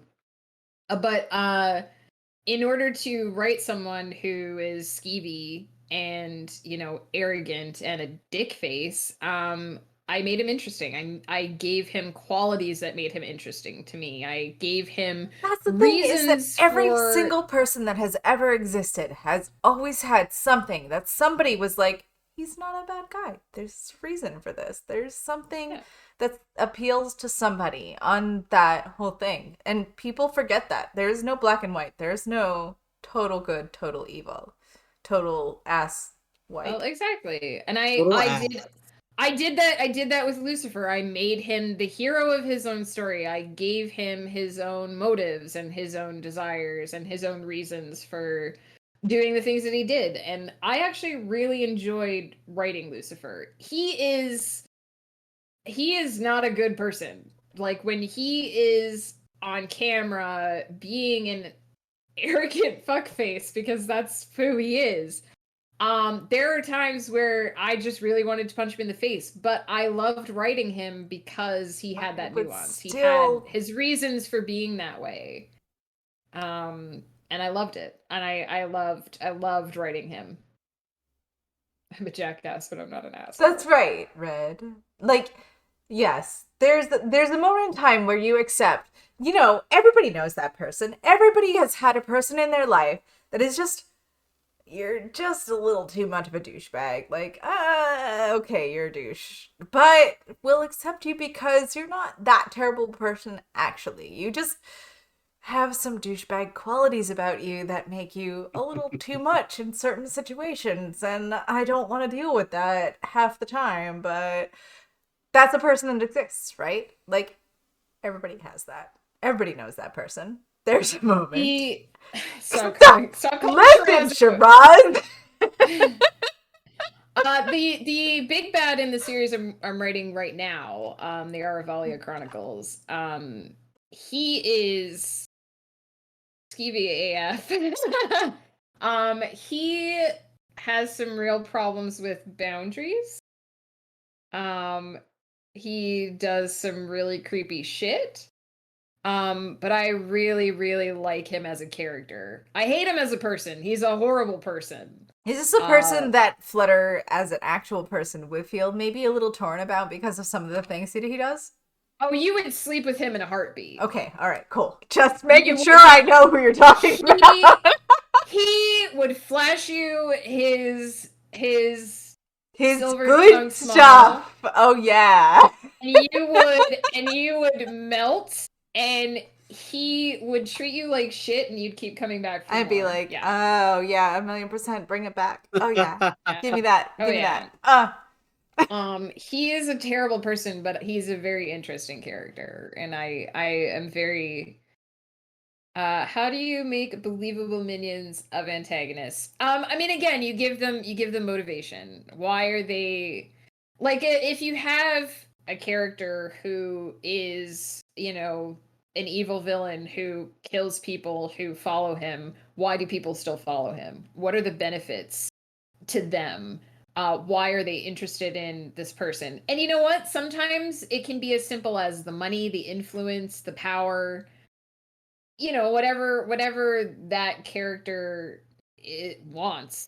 But yeah, just they have to have even your scrubs who show up and five of them get their ass kicked at one time.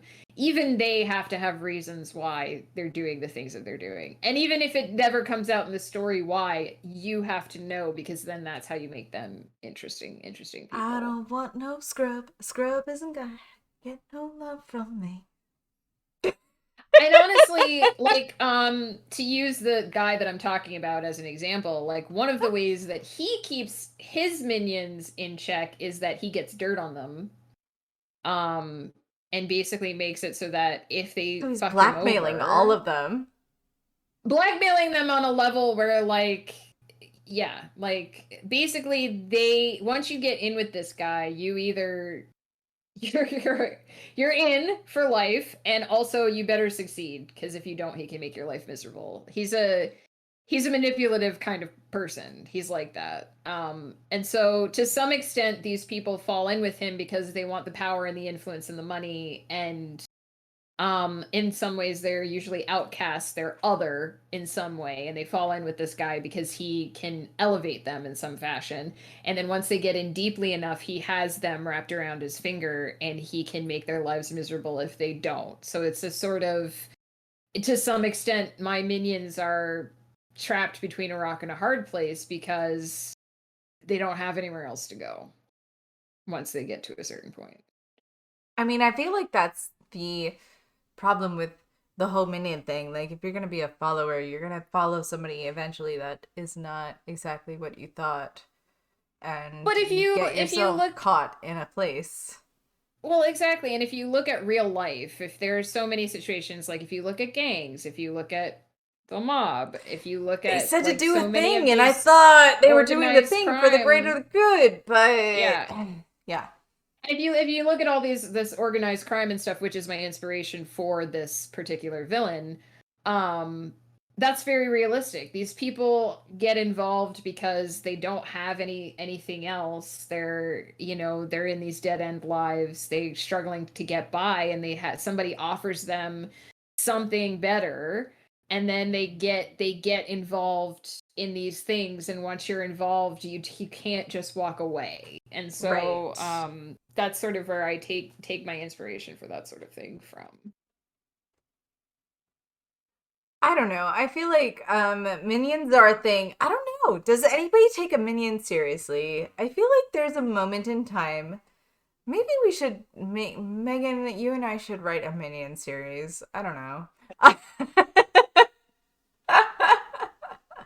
Like the Are yellow you minions? No, no. no, clearly not that. But Physical minions. fuck you, Shrug.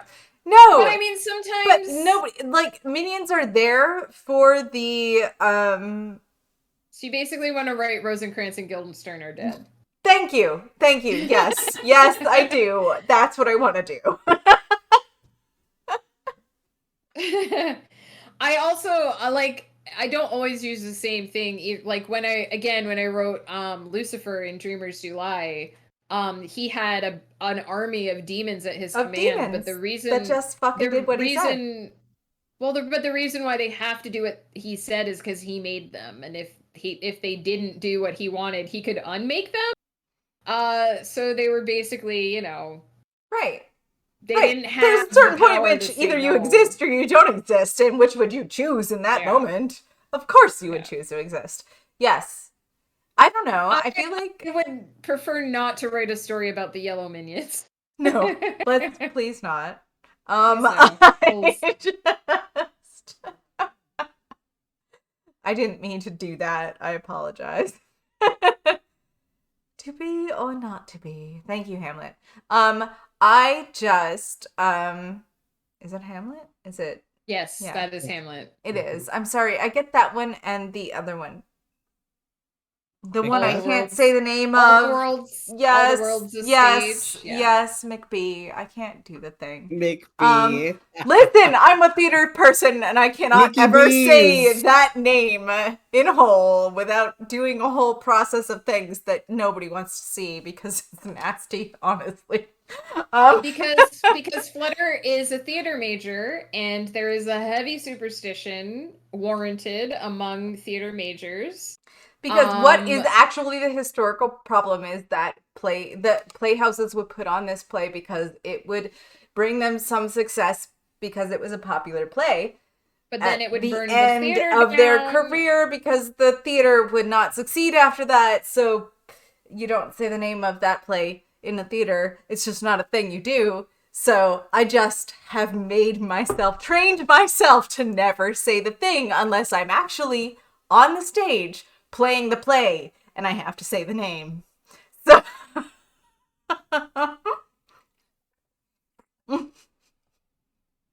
Look, McBee will if be the only thing you will ever hear me say from it's that. not, That's all I'm it's saying. Lady McBee? It's I want to Maybe point not. out though that this is not just a Flutter thing. This is a theater major thing. It's a Like theater if you're in superstition. It's a theater theater, superstition. yeah. If you are an actor that has been in theater, you know of this superstition. If you say the name by accident while you're inside of a theater, there's a whole process you have to do to undo the thing you just did. So, and it's not Yeah. nice. That's not. I just want to defend. I just want to defend Flutter enough to say that's not a Flutter thing. That's a like. Oh, yeah. Mm-mm. Yeah, but lots of theater But you majors hedge your won't. bets, Ghost, and you know about hedging your bets. You know what that's about. You hedge your bets. You just never say the name of that character ever, even if it's not in a theater. I'm not in a theater. I'm in my house. I could say the name if I wanted to. No, I what we're won't. saying, Shiraz, is that if you do that, you'll curse yourself. Just putting that out there. If you do it while you're in the theater, if you put that play on at a theater, there's a chance that theater is fucked just because you did that. Well, no, you also curse yourself, Shiraz. That's the problem. You are the bearer of the curse. Every Good job, theater has Shiraz. ghosts and shit, Shiraz. Every theater is. That's why we have a ghost light.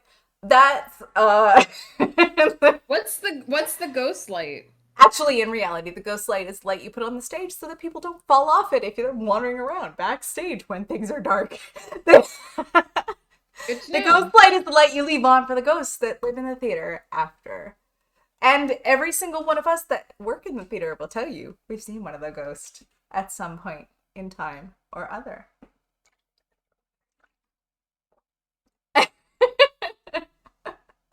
You have to forward an email to 10 people. That's right, Vinyl.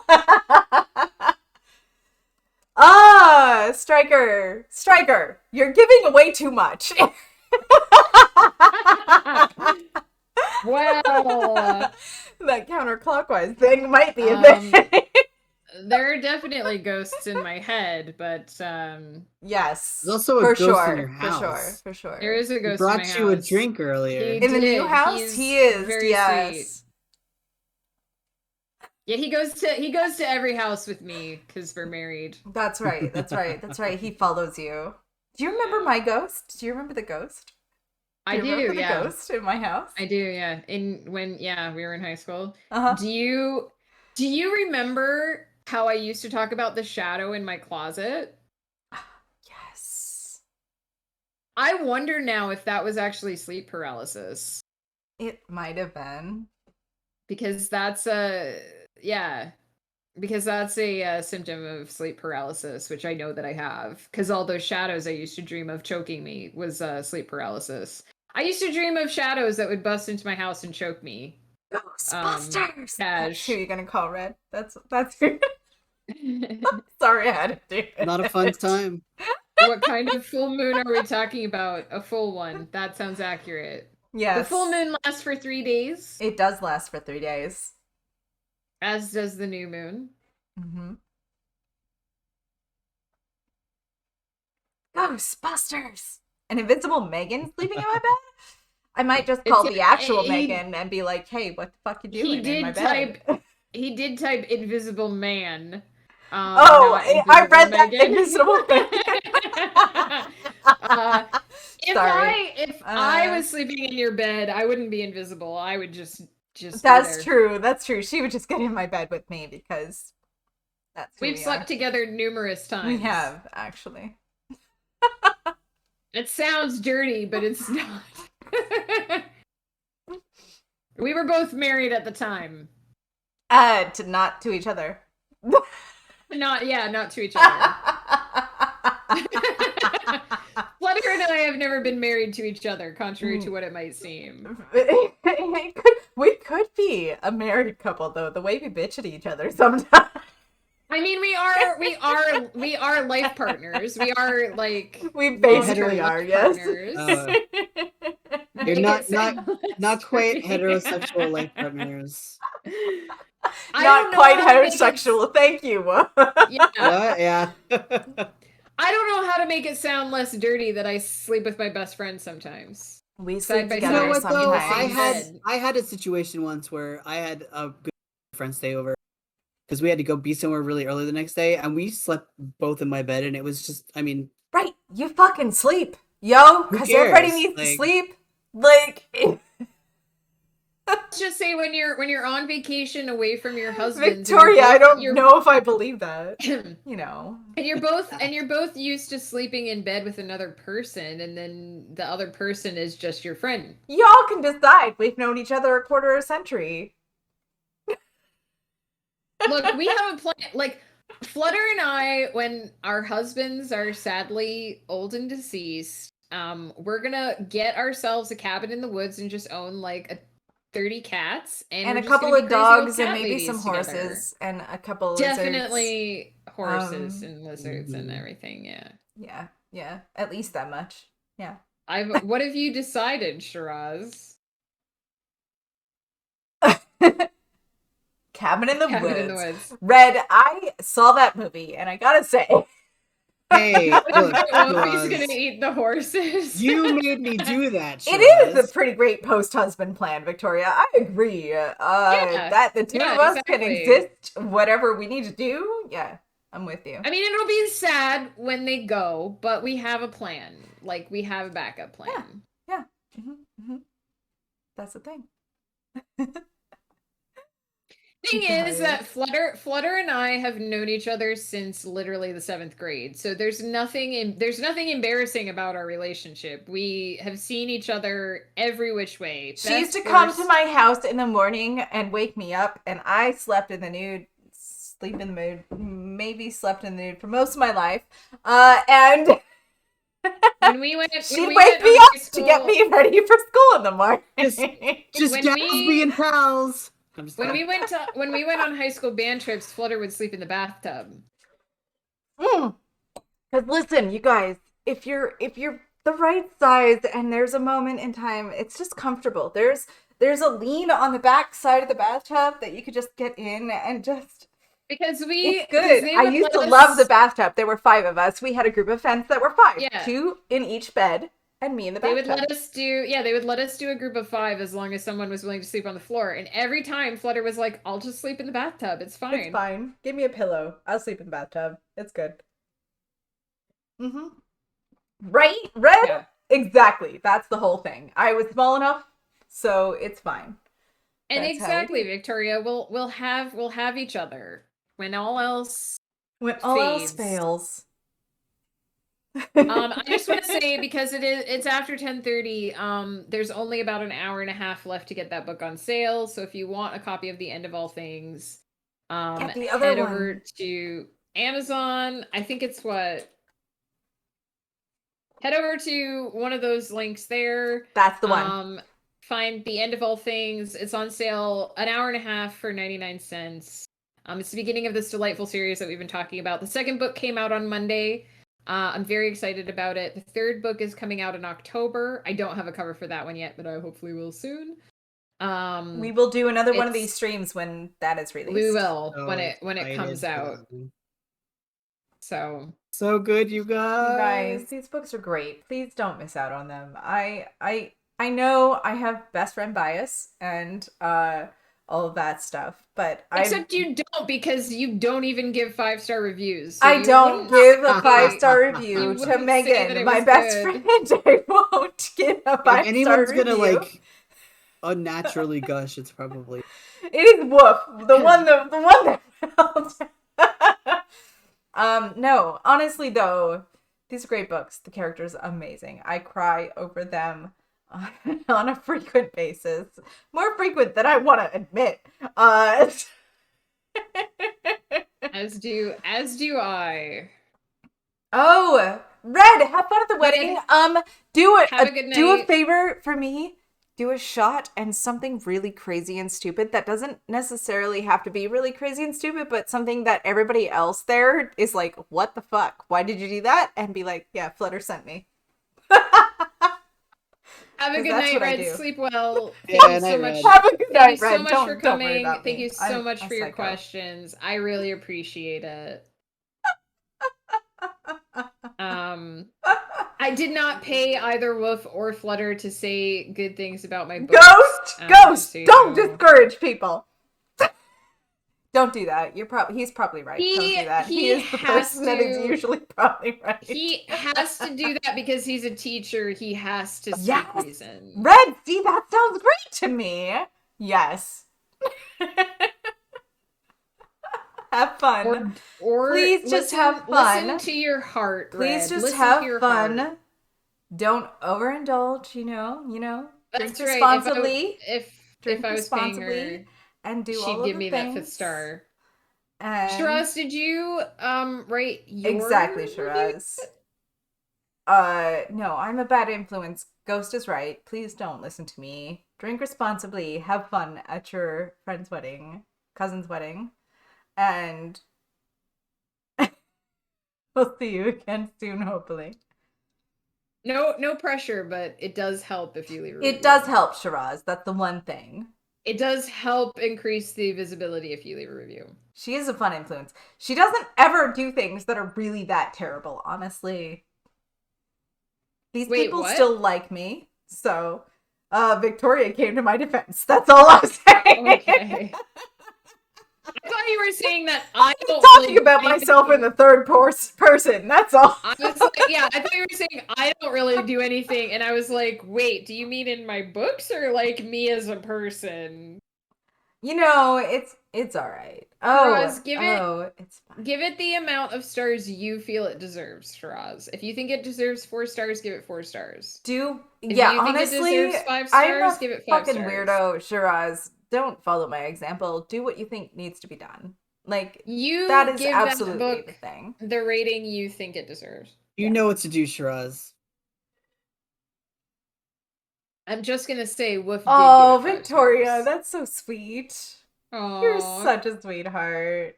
You can give it 10 in your heart, and that's what matters. There's no pressure, Shiraz. No pressure. No pressure. Do what feels good to you. You're gonna sass me about saying I'm pressuring you no matter what I say. But honestly, like, Shiraz, you know all of us well enough. There's no pressure. We'll sass you no matter what you do. If you give her 5 stars, I will sass you. If you give her 4 stars, I will sass you. That's what I'm saying. Still get sassed no matter what you do, so it's fine. People Ghost! Congratulations, new monitors. Fun. So much good. You'll pressure him.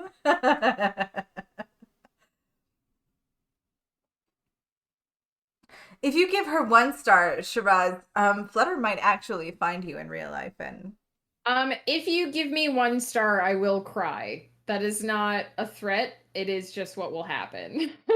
And Flutter will exact her revenge. Based on what you've told me already, Shiraz, I don't think you think that the book really deserves 1 star. No, I don't think you do. You love this shit.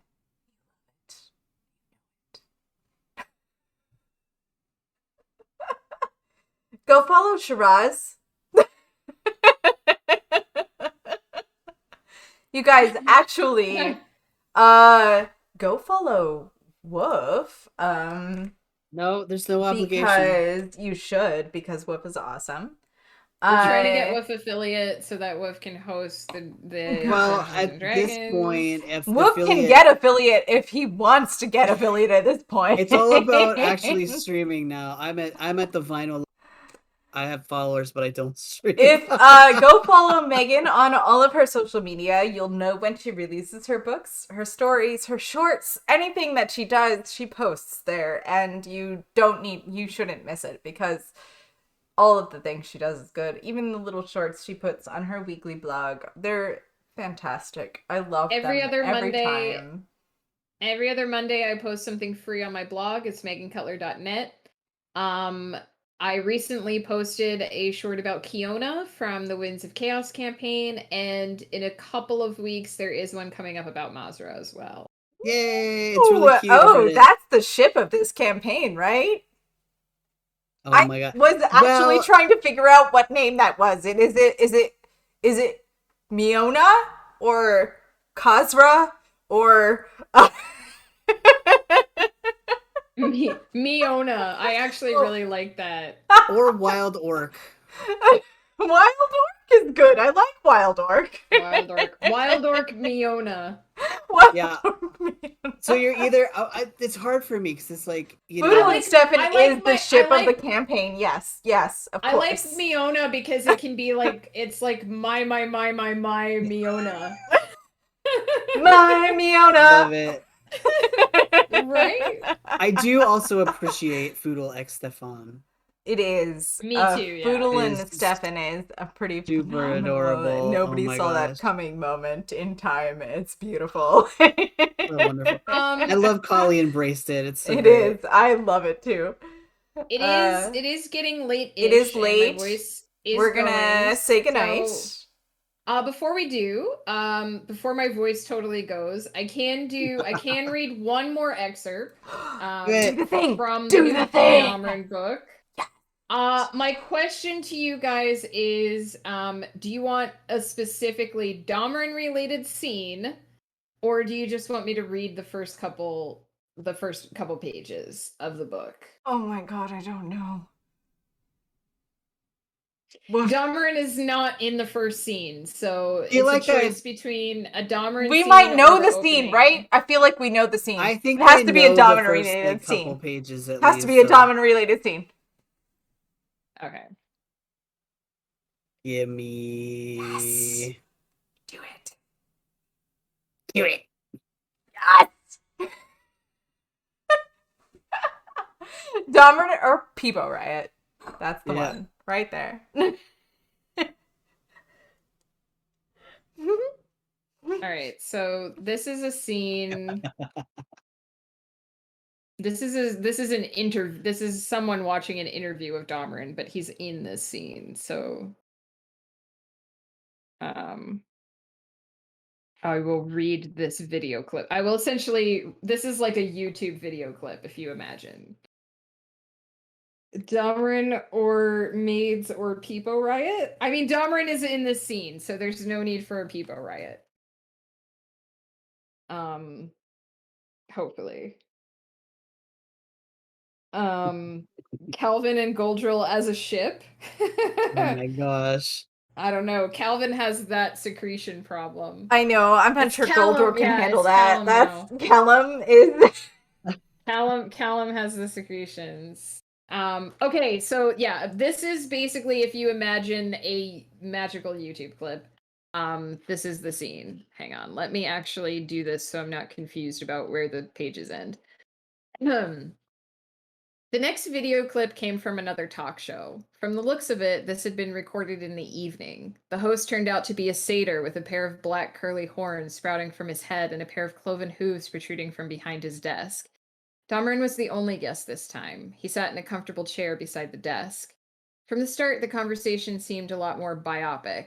When the host finished welcoming the dark-skinned elf to the show and the crowd quieted down, the satyr tapped a pile of cue cards against his desk. Sorry, words are hard.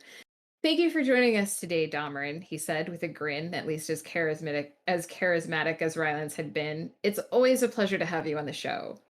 It's an honor to be here, Dameron replied with a polite nod. The camera zoomed in, and Clara paused to scrutinize the man who had invaded her dreams. She couldn't get over the ears. Toronto was a multicultural city, but they didn't have any elves outside the occasional cosplayer. It was the sort of off-striking thing that would normally have knocked her free of a dream. Now that she took a closer look at Dameron, she realized he had other distinctly elven features, including high cheekbones and a slender, almost sculpted jawline that ended in a delicately pointed chin. He was handsome, she had to give Jamilda that. Clara shook her head and leaned back against her pillows. Dameron kept his hair in a tight braid, though a few free-flowing locks framed his face. His chair was angled so that his right side was most often in frame, but when Clara paused again with the left side of his face visible, she got a completely different impression of his features. From the left, Dameron looked rugged and worn, probably because of the cross-shaped scar etched into his cheek. His left ear was pierced at least twice, with a delicate silver chain connecting the two piercings and a small hoop dangling from the hole in his lobe. From the right, Clara thought Dameron seemed severe, the kind of guy who would judge a person for daring to indulge even the tiniest bit. But from the left, he seemed more grounded, knowledgeable, but also somewhat chill. Clara would much rather approach left side Dameron than right side Dameron, give it a choice. She unfroze the video and allowed the interview to play. The honor is mine, I assure you, the host insisted, though he didn't allow the interview to catch in a loop. I'd like to start by reminding everyone about your career. How long have you served with the Queen's Division?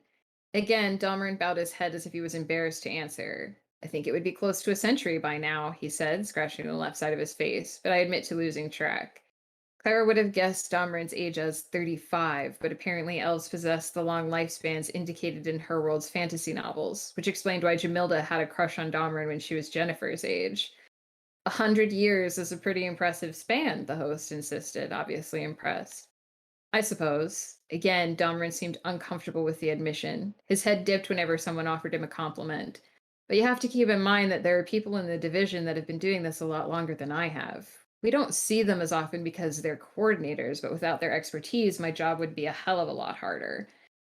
That's fair, the satyr conceded, and we're all grateful to the people who have devoted their lives to your kind of work. Here he paused because the audience started to whoop and applaud. When the din died down, he tapped his cards against the desk again. If you don't mind, I'd like to talk about how you became a member of the Queen's Division. The recent hullabaloo surrounding elementals lately reminded me of the story. Dahmerin held up a hand to interrupt. I just have to preface this by saying I get a lot more credit in this story than I'm really due.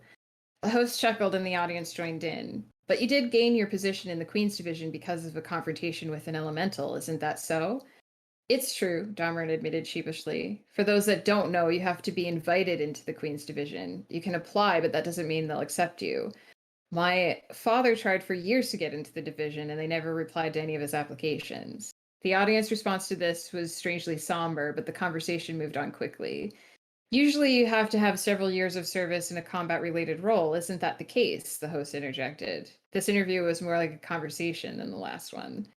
That's right, Dahlgren agreed. It doesn't so much matter where you serve, military, watch, or guard. We take them all, but I was none of those things, which usually makes it a fair bit harder to catch the division's notice. You were a mercenary at the time, right? Dahlgren winced. That can be a dirty word in certain circles, but yes. And I wasn't a particularly well-known one either. It just happened to be in the right place at the right time. Or the wrong place at the wrong time, depending on how you look at things. So you were in town when an elemental attack took place. I was. Dahlgren shifted uncomfortably before he went on. And I can't stress enough that no one listening to this story should do what I did. It was stupid. The host put on a serious expression for a moment before saying, What did you do? Dahlgren drew a deep breath. Well, I noticed that the evacuation wasn't moving as quickly as it needed to. This is a thing the division struggles with. Depending on the density of the population in the affected area and the resources available to the local authorities, it can be hard to get the word out or establish safe zones. And this was a small place. The division needed to mobilize from another location, and the local guard were too short staffed to cover all the areas. As I've said, the best thing to do in that kind of situation is try your best to get to safety. It just so happens that my particular skills made me uniquely suited to dealing with certain types of elementals. I saw a chance to do something about a bad situation, and I decided it was worth the risk. And to be absolutely clear about how bad a decision that was, I fully accepted that I was probably going to die if the division didn't show up quickly. Obviously, things worked out for you in the end, the host replied with a grin. This drew a small chuckle from Domrin's lips. The division got there in time. 2 or 3 minutes more and history probably wouldn't know my name. They must have liked what they saw. They forgave my morbid stupidity, Domrin countered. Now, not to underplay the skill of the average mercenary, but it isn't a profession that provides its own training. How did you come upon the skills to face an elemental without the division's guidance?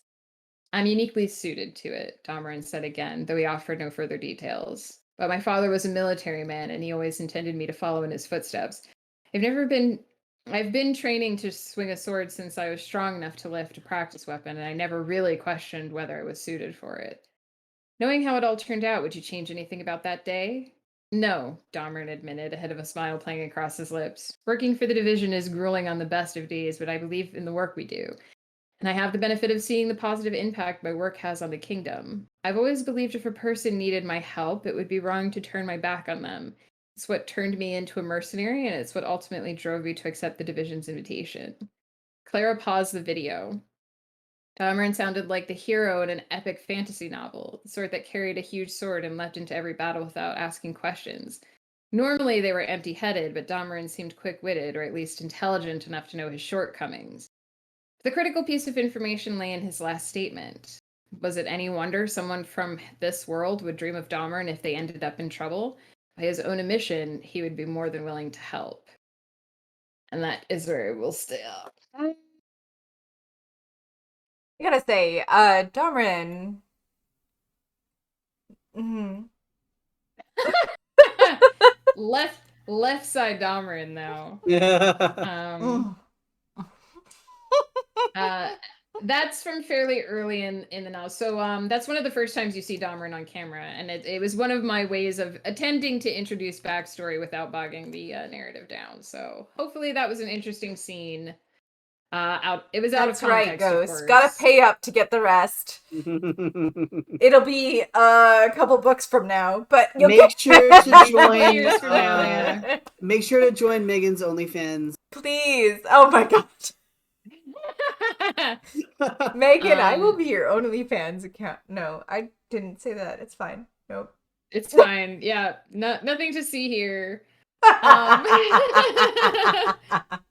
If you're interested in learning more about Dahmerin, none of his novels are finished yet, but you can go over to my blog at megancutler.net and click on the and click on the Dahmerin tag in the tag cloud, and you can read some shorts about him. There's an intro to him, a little bit of background information. That was a little bit of his character backstory for the first novel. That was from Eyes of a Stranger, which is the first book in the Aruvalia Chronicles, which is the first. Neither Dahmerin Wolf and series. I or have No read. one else. Nobody's read this. The only person who has seen that book is me. No one else has seen it yet. Exclusive as fuck. That was extra special for the people who came to this stream, who stuck around to the end, or anyone who watches this VOD to the end. Ooh. That's for you guys. That's a special sneak peek at a book that's not finished yet. So looking forward to those books. You guys, thank you so much for hanging out with us. Yeah. This has been so much fun. Megan, my best friend who writes books, wrote this book, and you should go read it. And the book before this is 99 cents right now on Amazon. Please go